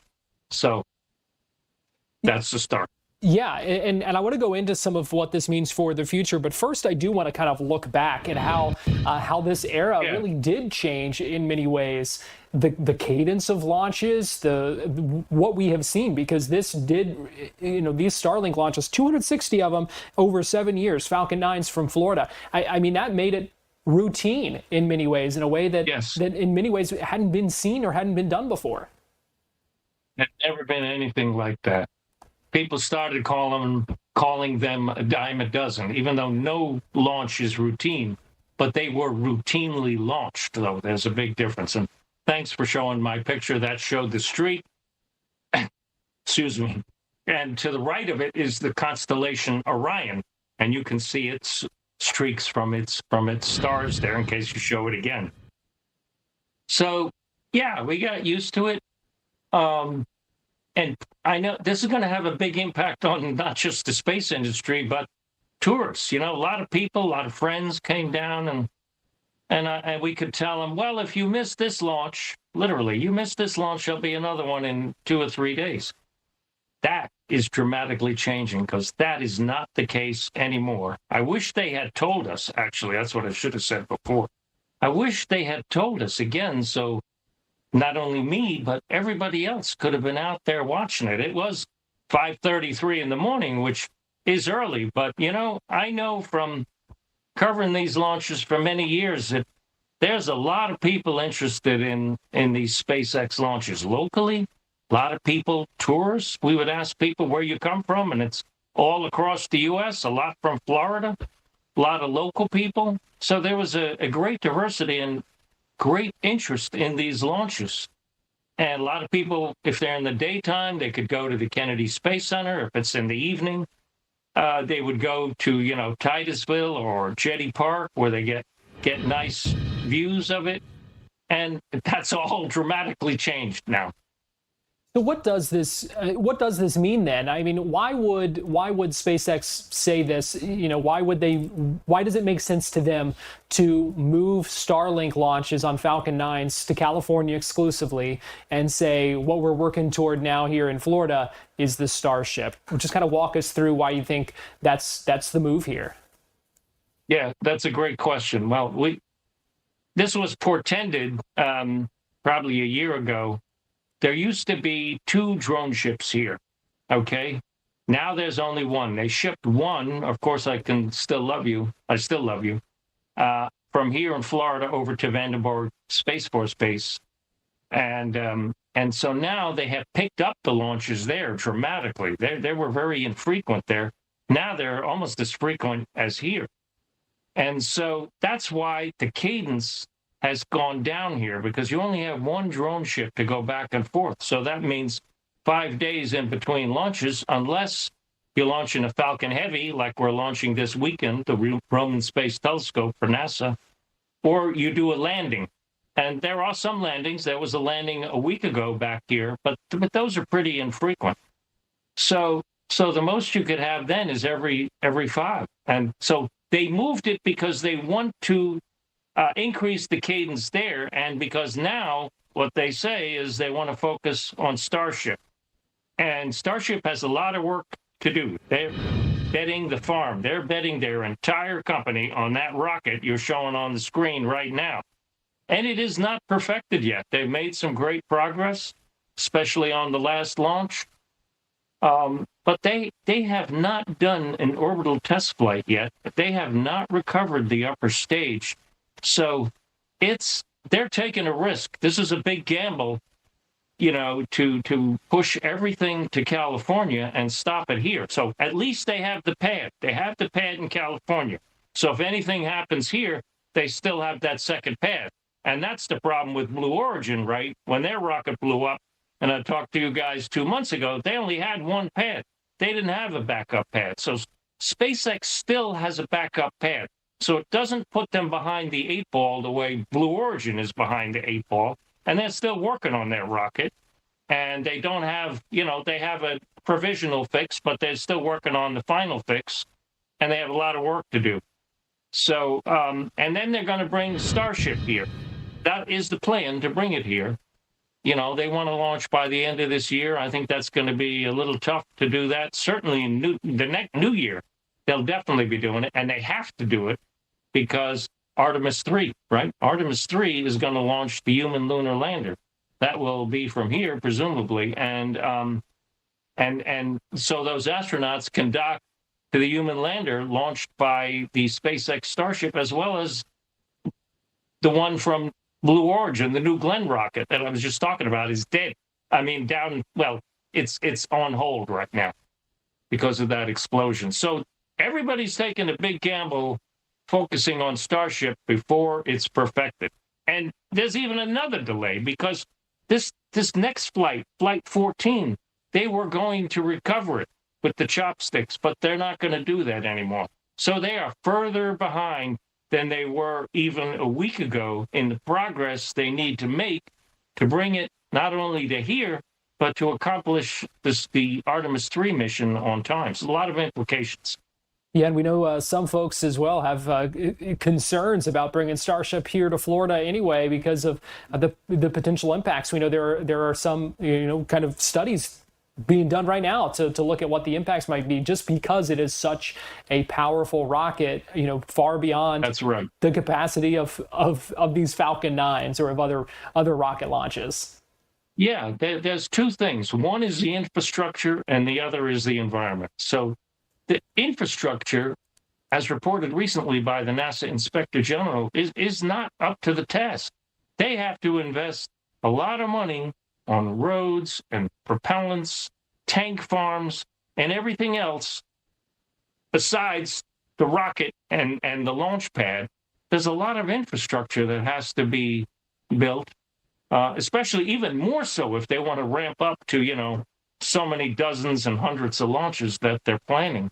But then there's the other impact that I think we've maybe talked about this a little bit in the past. This administration wants to basically gut all the environmental laws, 13 major environmental laws, to bring it here, as well as to Louisiana now, where they're going to launch build 10 pads, as well as in Texas. That's not the way to get the public on your side. We've had 50 years, 60 years of environmental progress since I was a kid, and they want to basically just trash the Endangered Species Act, the Clean Water Act, the Clean Air Act, the National Environmental Protection Act, and many others. Now, I know that, industry and the environment can coexist because I was in industry and we respected the environment. And we need to make sure these rocket companies do too. I'm all for the rockets, but they cannot be harming our environment, because we have a lot of tourists here. All the people at Fox 35 and all the other stations, you like to come to the Space Coast, primarily not for rockets, but for the beautiful beaches and the parks and all of that, the ocean, and we have to preserve that so people want to come here. And those starships, then there's the third impact of all of the airspace closures that will happen. 2 hours. Can you imagine you're coming here and, all of a sudden they want to launch a Starship and your flight gets delayed and canceled. So there's a lot of coordination and a lot of potential impacts to have. And I think they can work it out, but they have to get together and actually do that hard work. A lot of questions still to be answered, that is for sure. Ken Kramer, managing editor of Space Up Close. We appreciate you joining us here on Florida Live. Always enjoyed talking with you. Thank you. Don't forget this weekend, Roman Space Telescope, Sunday morning at about 7:30. The next space telescope for NASA, more powerful, more wide view than Hubble. And so that's early, and you can watch that. And with 2 landings back at the Cape, double, not just a launch, but 2 landings with screaming sonic booms. So if you have a chance, you want to see that. highly anticipated. And we're actually going to be talking with NASA scientists about that launch and that telescope tomorrow. So a nice tease ahead. So Ken, we appreciate it. Thanks for joining us. As we go to break here on Florida Live, let me go ahead and give you another live look from our Launch Credit Union along the Space Coast. We're going to take a break and we'll be right back.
Welcome back into Florida Live. Garrett Weimer here. Thanks for joining us this afternoon live on Fox Local, YouTube, Facebook, Fox 35 TV, Fox 51 as well. We appreciate you joining us this afternoon. We are continuing to track a number of stories, including the latest in a recall on alfalfa sprouts that have been linked to a food poisoning outbreak in 15 states. That is what officials are saying right now. Just the latest in a number of recalls and illnesses and all kinds of things linked to the food we eat. We've talked about it quite a bit when it comes to things like cyclosporiasis, salmonella, E. coli. It just seems like there's just been a lot of this stuff in the news lately. And so joining us live now to talk about this, help us to make sense of it as well. We're joined by Dr. Keith Snyder, who is a food safety professor at the University of Florida, joining us live now via Zoom. Dr. Snyder, thanks so much for taking the time and joining us. Thanks for having me. So first of all, let's talk about this. What are we learning about this, the situation with alfalfa sprouts here, and the challenge that something like this poses when you're talking about food safety? Well, the sprout outbreak has been going on, at least from the epidemiology, for a couple of months now. We have 55 sick individuals and 4 hospitalizations by the latest counts from CDC. It seems to be from a single operation up in the Minnesota area. But honestly, the CDCs have identified this source, and that product is being recalled at the moment. And so when it comes to these produce recalls, what are some things that people can watch for? Is there anything that they need to know that can be something to watch out for? Well, the produce itself, you can't tell by looking at it. So really, when you see a notification such as this, or the cyclospora outbreak that was occurring in lettuce, The best thing to do is, again, you can go to the CDC, that's the Centers for Disease Control and Prevention's website, look up the outbreak, see if you have any affected product, and then either return it to the store or just dispose of it. But there's really no way other than, say, cooking a product. And with fresh produce, a lot of times, things like with lettuce and leafy greens, we're not going to be cooking it. Really, the only option is to throw it out if you know it's part of the outbreak. Washing it, is that enough to take care of some of these concerns? No. Washing will help a little bit. Really, washing is going to help remove some of the surface dirt and maybe grit and debris that's on the produce. But really, the only way to guarantee that the product is going to be safe is by properly cooking it. So if you have just your cooked veggies, cream spinach, or something like that, that's going to receive a decent heat treatment, that can inactivate the pathogens that are present. Just washing it is not going to guarantee your safety. This is the kind of thing, Dr. Schneider, I'm sure this is something that you're seeing as well. People are just kind of sick and tired of having to hear about these things, to the point where some people are like, with all these issues with produce, it's like, well, forget it. I'm just not going to eat vegetables. Well, we're seeing not really what I would consider an abnormally large number of outbreaks. We see about the same number of outbreaks every year. So I think the difference is we have more access to them with social media and 24-hour news and the internet. So we're hearing about them more often, though, quite honestly, I think our food is probably as safe as it's ever been, and maybe even more so. We have a very safe food supply. Now, occasionally, we do, like with the cyclospora outbreak and with the spout outbreak, the surveillance networks are doing what they're supposed to do. If there is an outbreak, that product is identified as fast as possible. The most probable items are identified and then removed from the marketplace as fast as possible. So the system is working as intended. I think we're just hearing about them more often. But again, we're not having any more than we would typically have. The cyclospora is higher than we typically see. But quite honestly, with things like Salmonella and pathogenic E. coli, we typically see a fair number of outbreaks every year. Well, that's at least comforting to hear, and a little bit of perspective. I think some context that's good for us all to keep in mind there. Now, talk to us a little bit about the process. You said you believe the system is working. There is a system in place. There are inspections that are done. Just talk to us a little bit about some of what goes on behind the scenes that maybe we don't think of, that maybe we don't see, that kind of goes into all of this to do its best to make sure that the food that we are eating, the food that we are shopping, pulling off the shelf, whether it's at the grocery store, wherever the case might be, is safe to eat for the most part.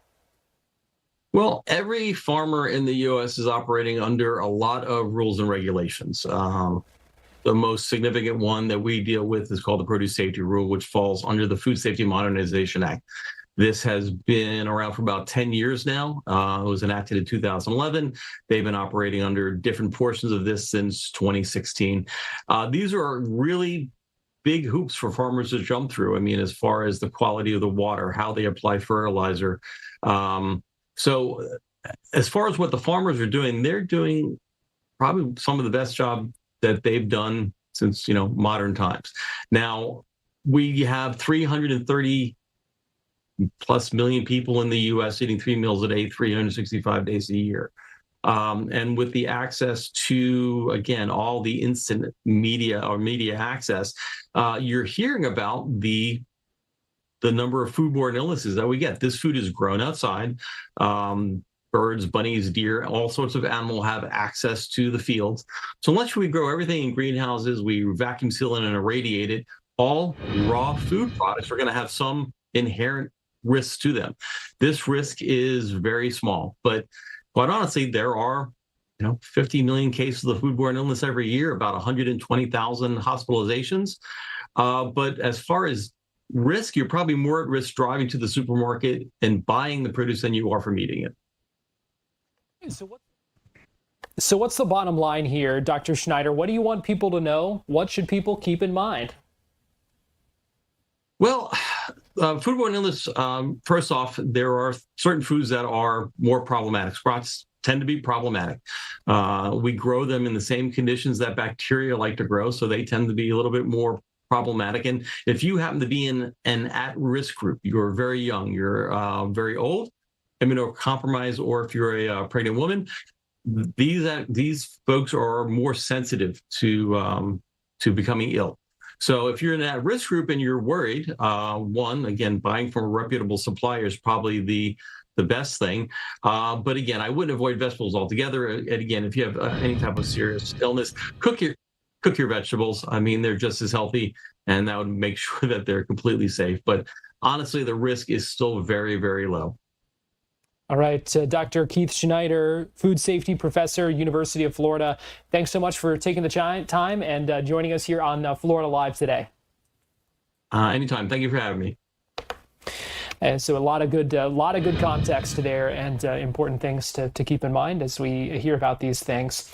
Well, we are continuing to follow up on National Dog Day here in across the country. We've been asking for your pictures all day long, and you have been so gracious in sending those. We have loved seeing them. We want you to continue to send those in. Scan the QR code that you see on your screen right now. We're going to take a look at a few of them right now before we go to break, because so many of you have sent them in. We'll get in more as well coming up in just a little bit. This is Chris Ray sending this in from Kissimmee. Mimi waiting for a puppy cup. She has certainly deserved one.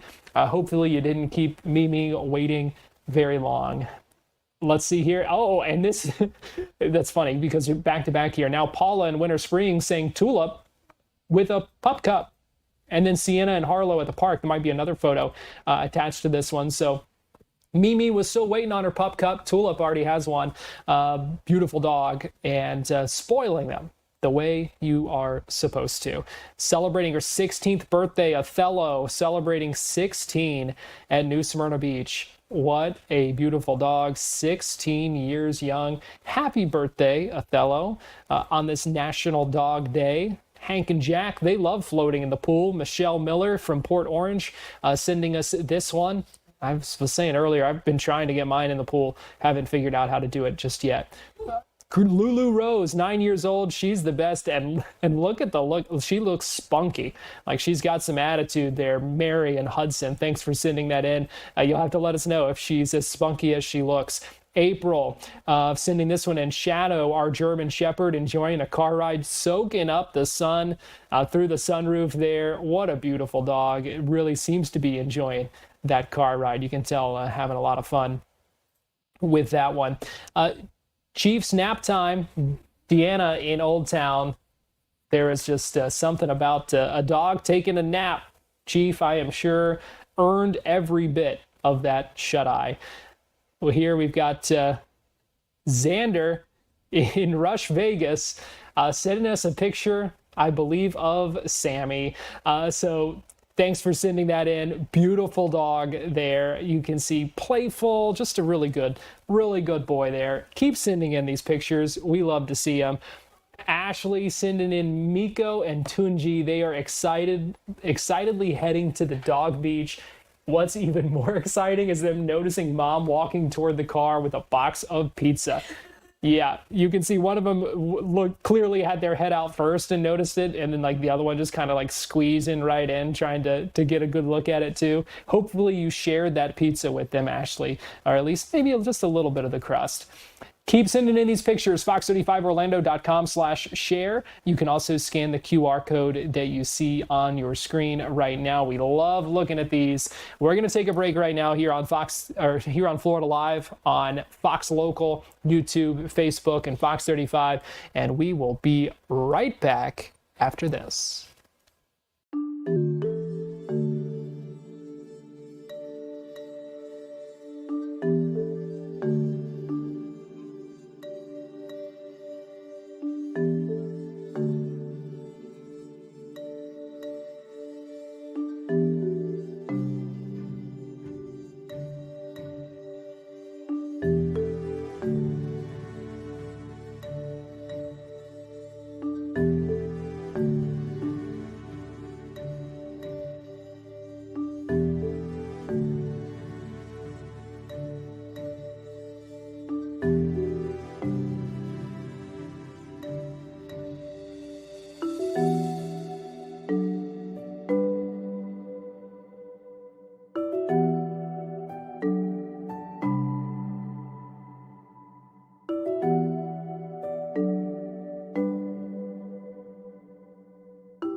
Welcome back into Florida Live. Garrett Weimer here.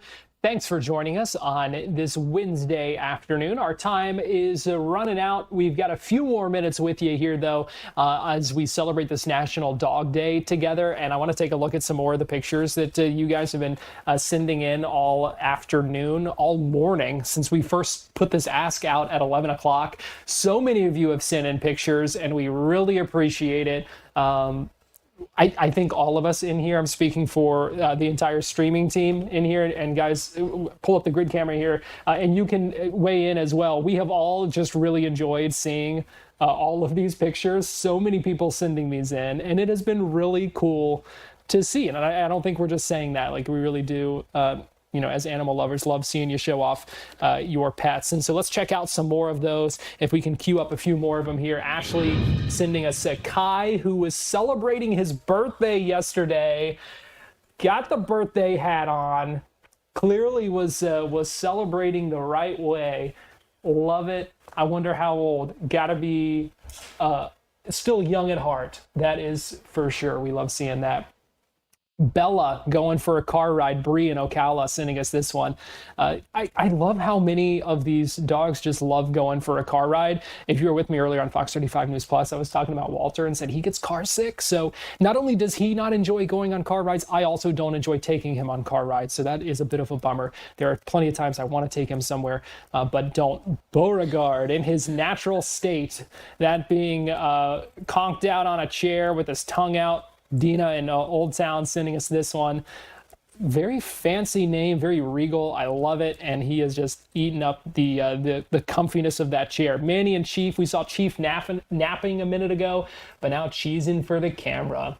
Something about dogs that just makes them so photogenic. Here we've got Bob in Lake Worth. Lowe's riding on the golf cart, on the boat, in the truck, then coming home and chilling out with his little buddy. Sounds like a good day for Lowe's, riding on the golf cart there. This is Teddy, the teddy bear, Maltese, 2 years old. You can hardly pick him out from the stuffed animals there, from the dog toys. Bill at home in Orlando sending us this one. What a beautiful dog. We appreciate you sharing that one. Indigo, living the good life. Got a good place to look out the window, keep an eye on the neighborhood. Make sure nothing out of place, no animals, no nothing that's crossing into their yard. Indigo is living a good life. You can tell. Molly, thanks for sending that one. Susan in Palm Bay. Minka in Sequoia, waiting on their apple snack. We had one of our dogs loved apples as well. Love hearing them crunch up those little apples as well. So in a healthy snack. So that's good too. Lacey. Michelle in Lakeland sending this one in. What a beautiful dog. That looks like Lacey's spot. You probably can't move her from that if I had to guess. Paula in Winter Springs. Tulip on her 6th birthday. Oh my goodness. We saw, I think, Tulip enjoying a pup cup a little bit ago. But look at that.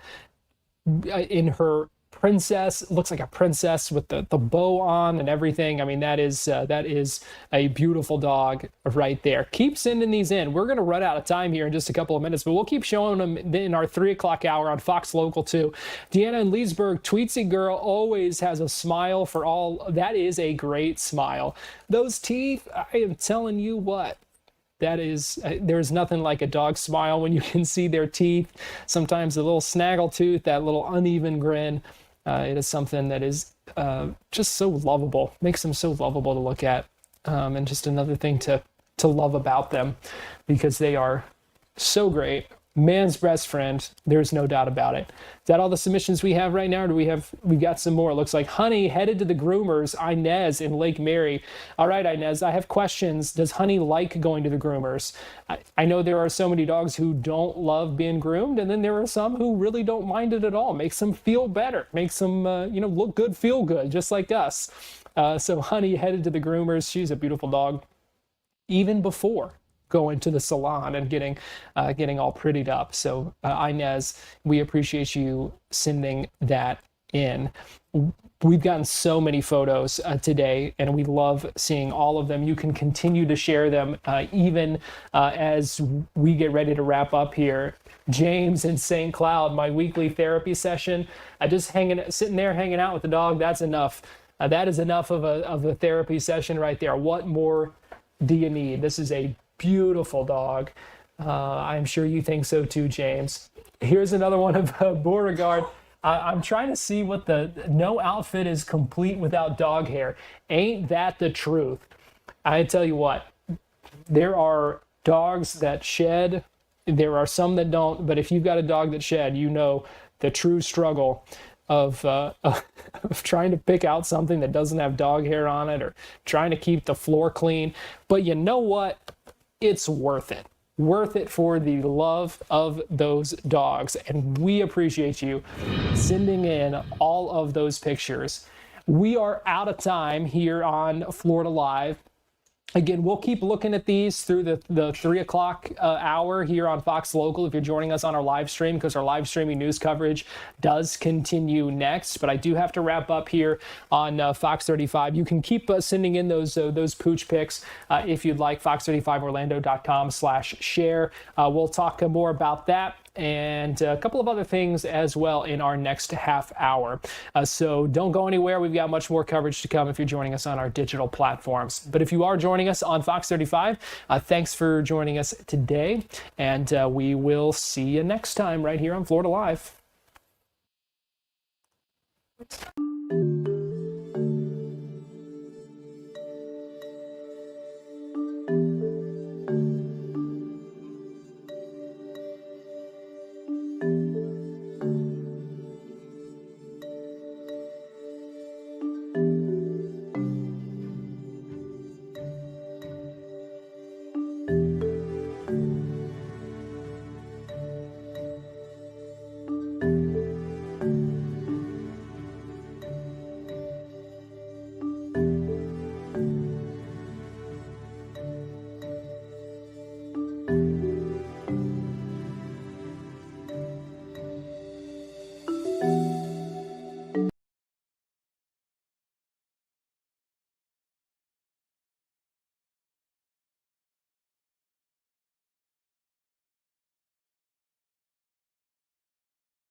You're watching Fox 35 News Plus, streaming on Fox Local. Welcome back into Fox 35 News Plus. I'm Hayden Wiggs. We have been receiving a lot of dog photos here today for National Dog Day. Want to get back into those because, as Garrett said, if you were watching Florida Live, we have just been loving all of your submissions. We ended with Beauregard Uberstank here from Deanna K. Smith in Old Town. What a name. And I just have to say, I love that pillow there that says no outfit is complete without dog hair. I know that I frequently have dog hair on my clothes from my dogs. We have Nora and Echo just chilling on this hot day. Look at how sweet these dogs are. This is from Sydney's in Orlando. Ugh, I'm just loving all of these dogs. Thank you, Sydney's, for sending this one in here. This has been just like the greatest day of submissions ever. Here we have from Elizabeth L. Rodriguez, the river in North Florida, Molly laying in the river water to cool off. Look at her go.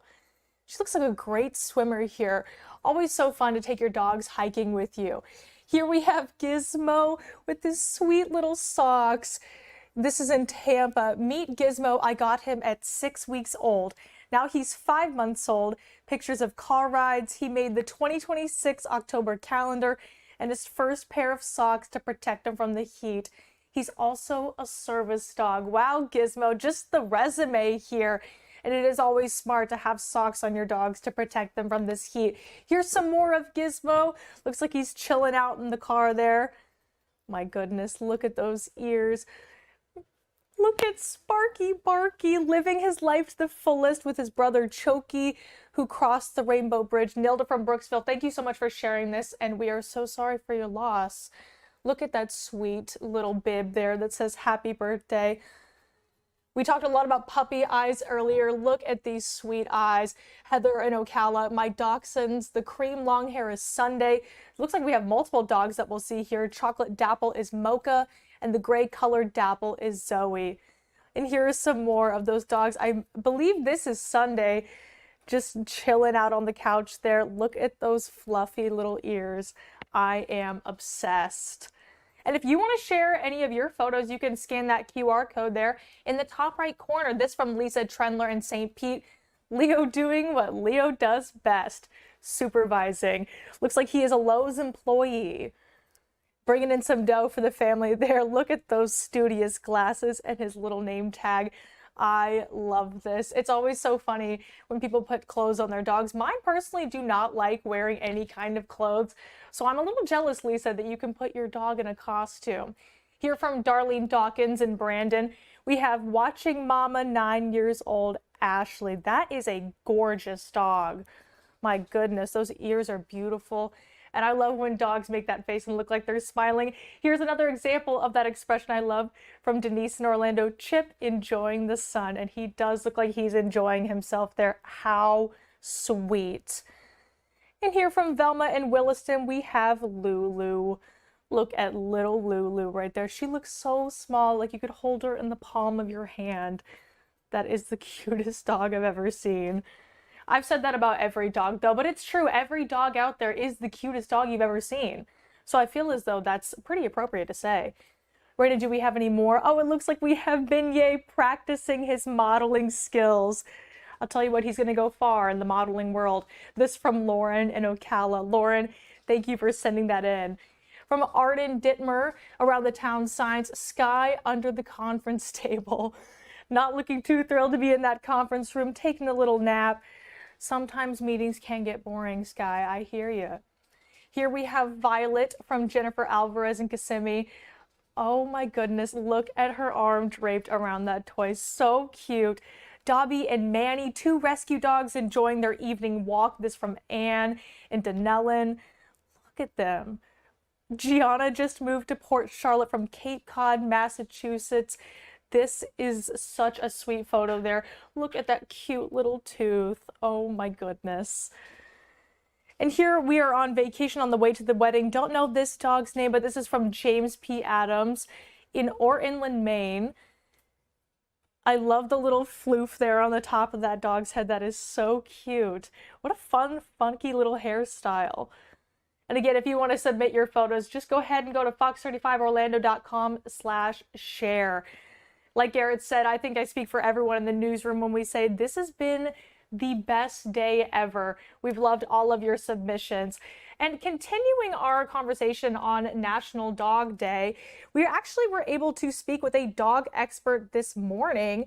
Fox 35's Garrett Weimer did this interview earlier with Steve Scott, a canine trainer and canine behavior expert, talking about ways that you can build a stronger bond with your dog through interactions and training, and offered some great insight onto what dog owners should know about raising a happy and well-behaved dog.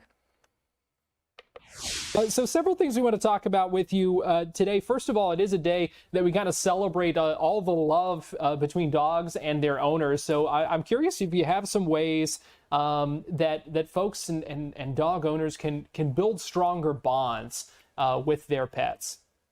You know, people sometimes think that training a dog is actually going to eliminate the bond. It's actually going to make the bond stronger. You know, you're going to be able to take your dog out more places. It's going to be a more enjoyable thing for you and your dog when you go out. You know, having that trainability in a dog, it truly does make the bond that much better. You know, it's a clear understanding of what's expected of the dog and what's expected from you. What? Yeah. Why is that? Because you know, it's almost like they want structure. Some of that. Yeah, they want that 100%. structure. Dogs want structure. They want to understand clear, defined, you know, terms of what they're expected of. You know, what are the rules in the house? I'm not allowed on the couch. I'm allowed on the couch. I can't run out the door when it's open.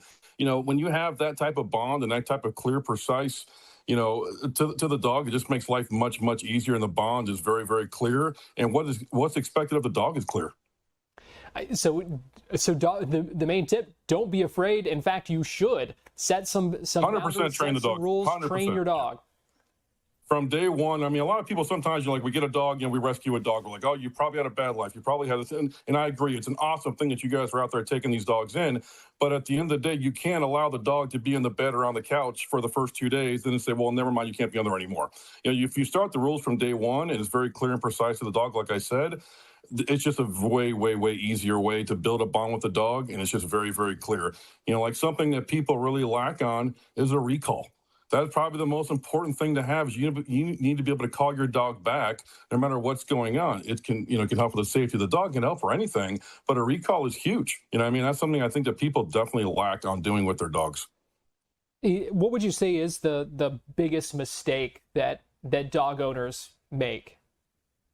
I think allowing them to do certain things at certain times, but then trying to take it away. It has to be clear to the dog. Like I said, the dog doesn't understand, why am I allowed on the couch Monday and Tuesday, but not Wednesday and Thursday? Why am I jumping on someone and being pet today, but if I jump on somebody grandma tomorrow, then I'm getting in trouble. You know what I mean? So you have to have consistency and structure with the dog. That's something I think that people just definitely lack on. Structure is key to a happy dog life, and happy for you. And I said, if the dog is well trained and well behaved, you're going to do more stuff with it. You're going to take it more places. You're going to spend more time with it.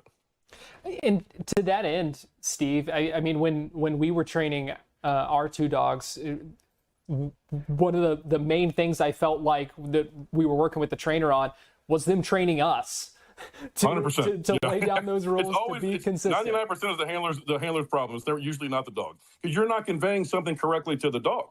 You know what I mean? Dogs are very simple creatures. If you explain it to them in dog language, which is very simple, 1, 2, 3, ABC, the dog will understand it, but it has to be consistent with you, your wife, your daughter, your son, and there can't be too many variances with the dog and with the training itself. But no, 100%, 99% of the problems are with the handlers, with the families.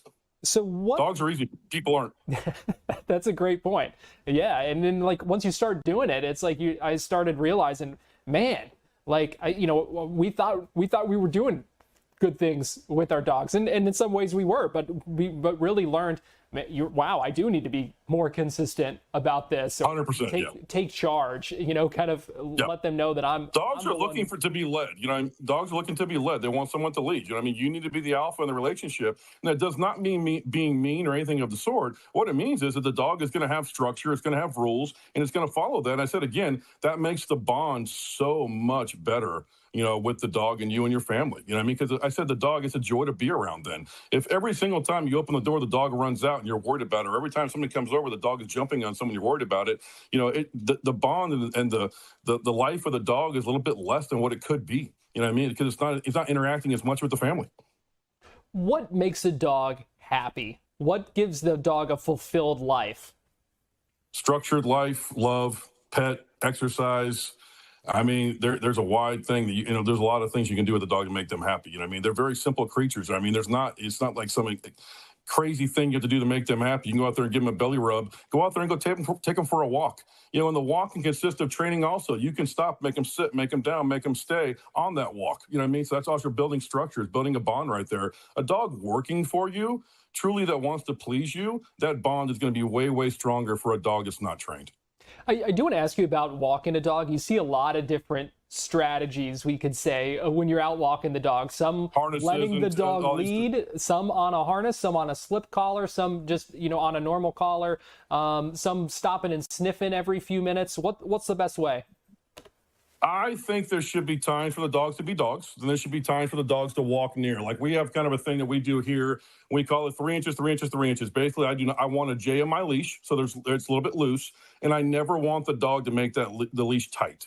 I don't want the dog pulling on there, but if I want to release the dog to just go be a dog, well, that's fine. But I should be able to walk the dog comfortably, not him up on top of me, but he should be able to go 3 inches in front, 3 inches to the side, and 3 inches behind me. So it's comfortable for everybody, because walking for a mile or 2 miles and the dog in perfect heel position, which would be my left knee and his right shoulder, that's not comfortable for anybody for that amount of time. It's really not. But also I see so many people nowadays being drugged down the road by their dog. That's not good for anybody.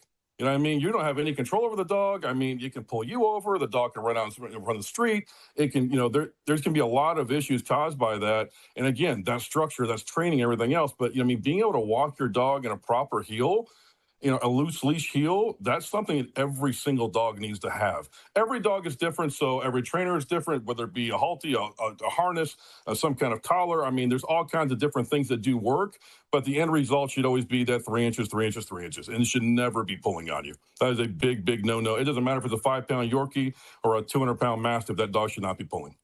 All right, what's the bottom line here, Steve? What do you want people to know on this National Dog Day? What do you want them to keep in mind? I would say consistency, clear communication to your dog, and structure. I think those are the three biggest things.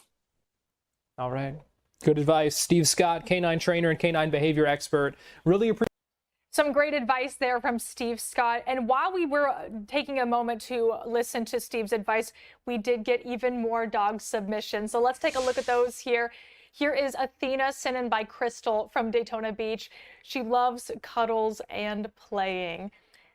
We also have 13-year-old Yeti. Oh my goodness. He loves hanging out with his stuffed friends.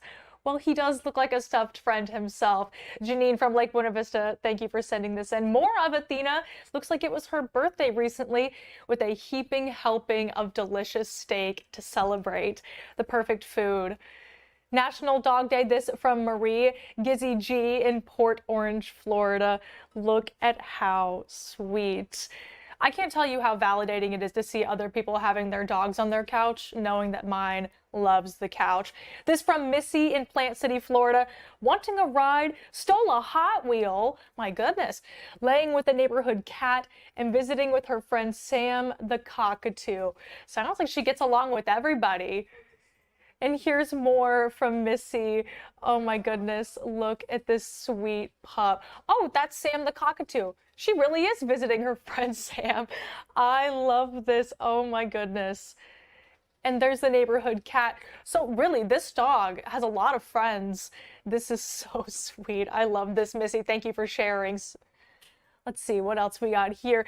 First pick, Honey the 10-year-old Puggle, all tuckered out. Last pick, 10-year-old Honey the Puggle has all her ducks in a row. This from Sandra in Barefoot Bay. That is a very well-ordered set of stuffed animals there. All those ducks are certainly in a row. Oh my goodness. My dogs for International Dog Day. Look at how beautiful these dogs' eyes are. That beautiful piercing blue. This from Manny P in Putnam County. Oh my goodness. Those are some gorgeous dogs, Manny. Thank you so much for sending in this picture. I'm just loving all of these submissions. I can't express that enough. This has been so much fun to see all of your beautiful dogs that clearly are very loved.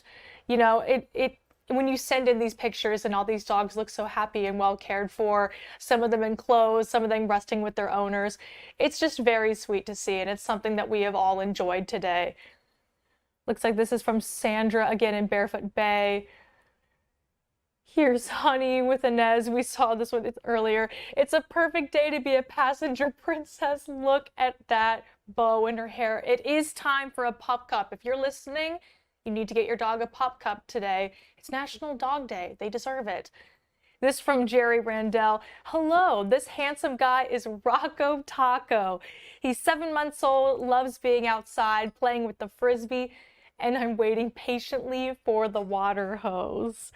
Oh my goodness. Look at how handsome Rocco Taco is here. Keep sending in these pictures. We are loving every minute of this. We're going to take a quick break here on Fox 35 News Plus, but we will be right back with you, hopefully with some more dog photos. So keep sending those in.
You're watching Fox 35 News Plus, streaming on Fox Local.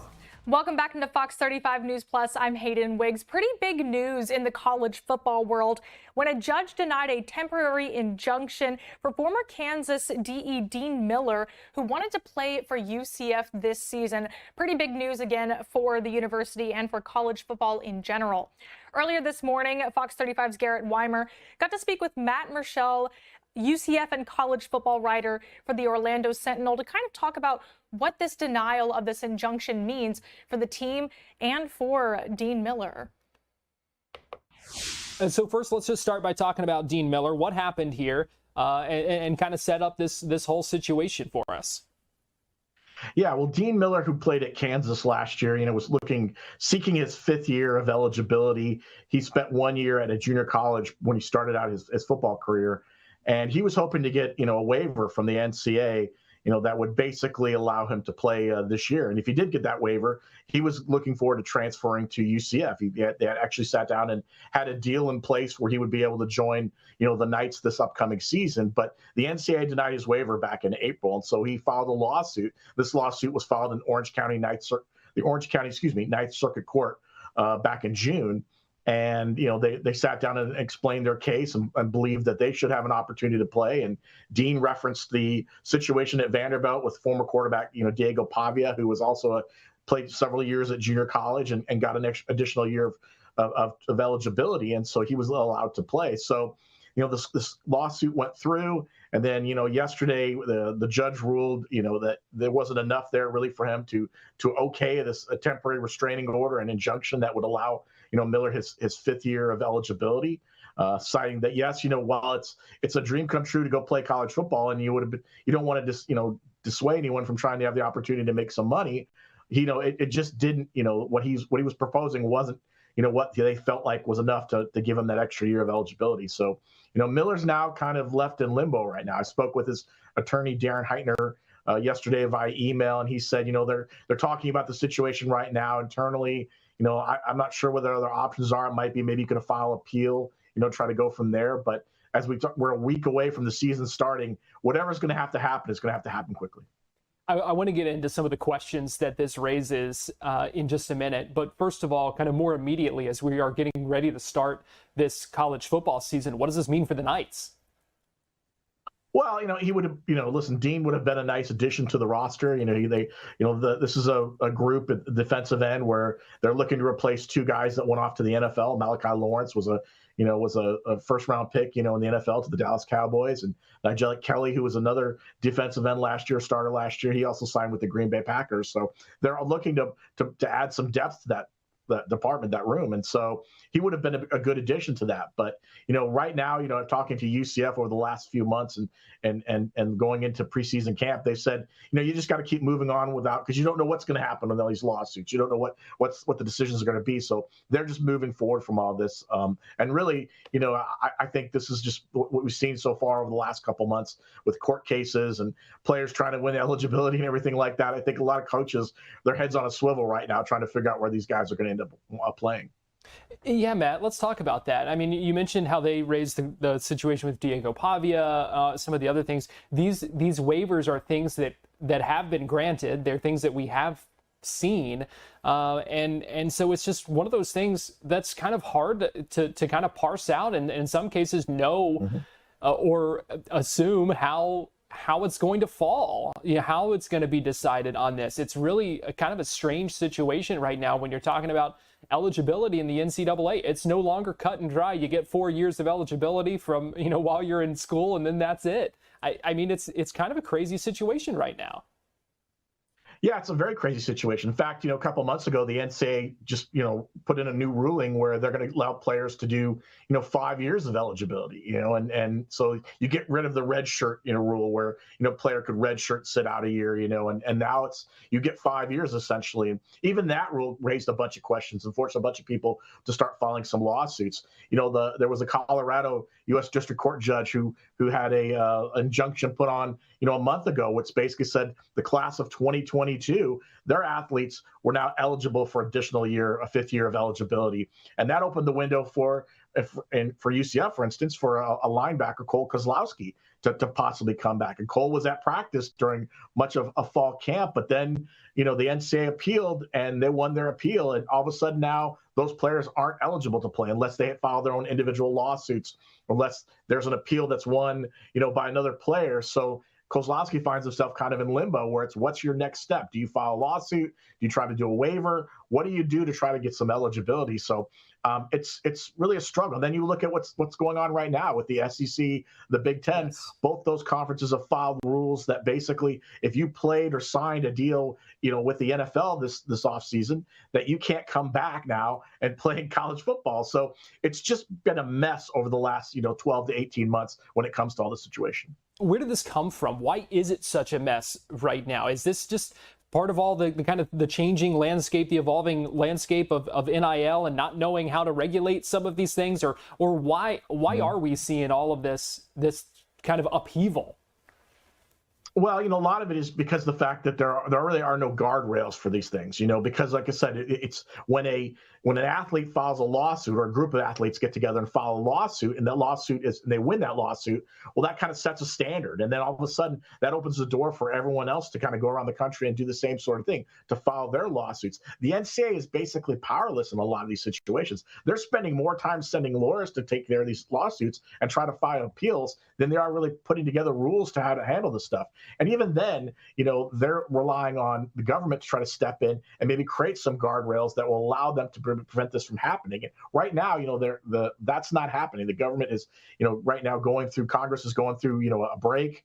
They had a Protect the College Sports Act they thought would maybe be able to handle this kind of situation, but they couldn't get anyone to agree upon it. So that went, when Congress went into break, now they have to sit and wait. They've already seen people try to make changes to that act as well. If they don't vote on it in September and it gets approved, we're going to continue to see these sort of situations. So really, it's just the NCAA has no way to kind of fix this right now, and that's why we're seeing all these lawsuits. That's why we're seeing players trying to decide, okay, I'm not going to be successful in the NFL right now. I'm going to try to go back for another year of eligibility. And in some cases, you can make more money at college level than you can in the NFL because that's what revenue sharing and NIL has been able to do to the sport. And it seems like, Matt, that regardless of what guardrails end up being in place, regardless of what the regulations end up being, that everyone would benefit by at least having some clarity and everyone kind of being on the same page about what's allowed and what isn't when it comes to eligibility. Yeah, it would be great. I mean, I've talked to so many coaches who've just scratched their head and said, "I don't know what to tell you." It's one of those deals where they're just as confused as everyone else. They don't know what it's going to happen from day to day, and it comes at them really fast. And so, the people that are probably working the hardest right now are the compliance people at many of these schools because they're trying to figure out what is legal and what is allowed. And right now, with other conferences stepping up and saying, we're not going to allow these players to come back. When conferences set their own individual rules, that's probably one way they can kind of cut some of this off. But even then, you still have players who are going to say, okay, I'm going to sue you and try to find my way to get in there. And hope you find a judge that is, really kind of looks at your situation and says, okay, this is fine. I'll allow this, put this injunction out there, and then they have an opportunity to play. So we're 7 days away from UCF taking the football field. We're less, this weekend, week 0 starts in college football, and we still have players who are now showing up on campuses trying to get an opportunity to play. So pretty interesting developments there as a judge denies a temporary injunction for former Kansas DE Dean Miller, who wanted to play at UCF this season. Well, we're out of time here on Fox 35 News Plus. We're about to hand things off to our Fox 35 Storm Team meteorologists. But we just wanted to say thank you again for sending in all your amazing and adorable dog photos today for National Dog Day. It has been such a fun day here in the streaming studio, getting to see all of your sweet pups and getting to celebrate that day with you. So again, make sure you get your dog a pup cup today to celebrate National Dog Day. We're going to end with this beautiful view of downtown Orlando. We hope you have a great rest of your night and enjoy our weather coverage coming up in just a few seconds.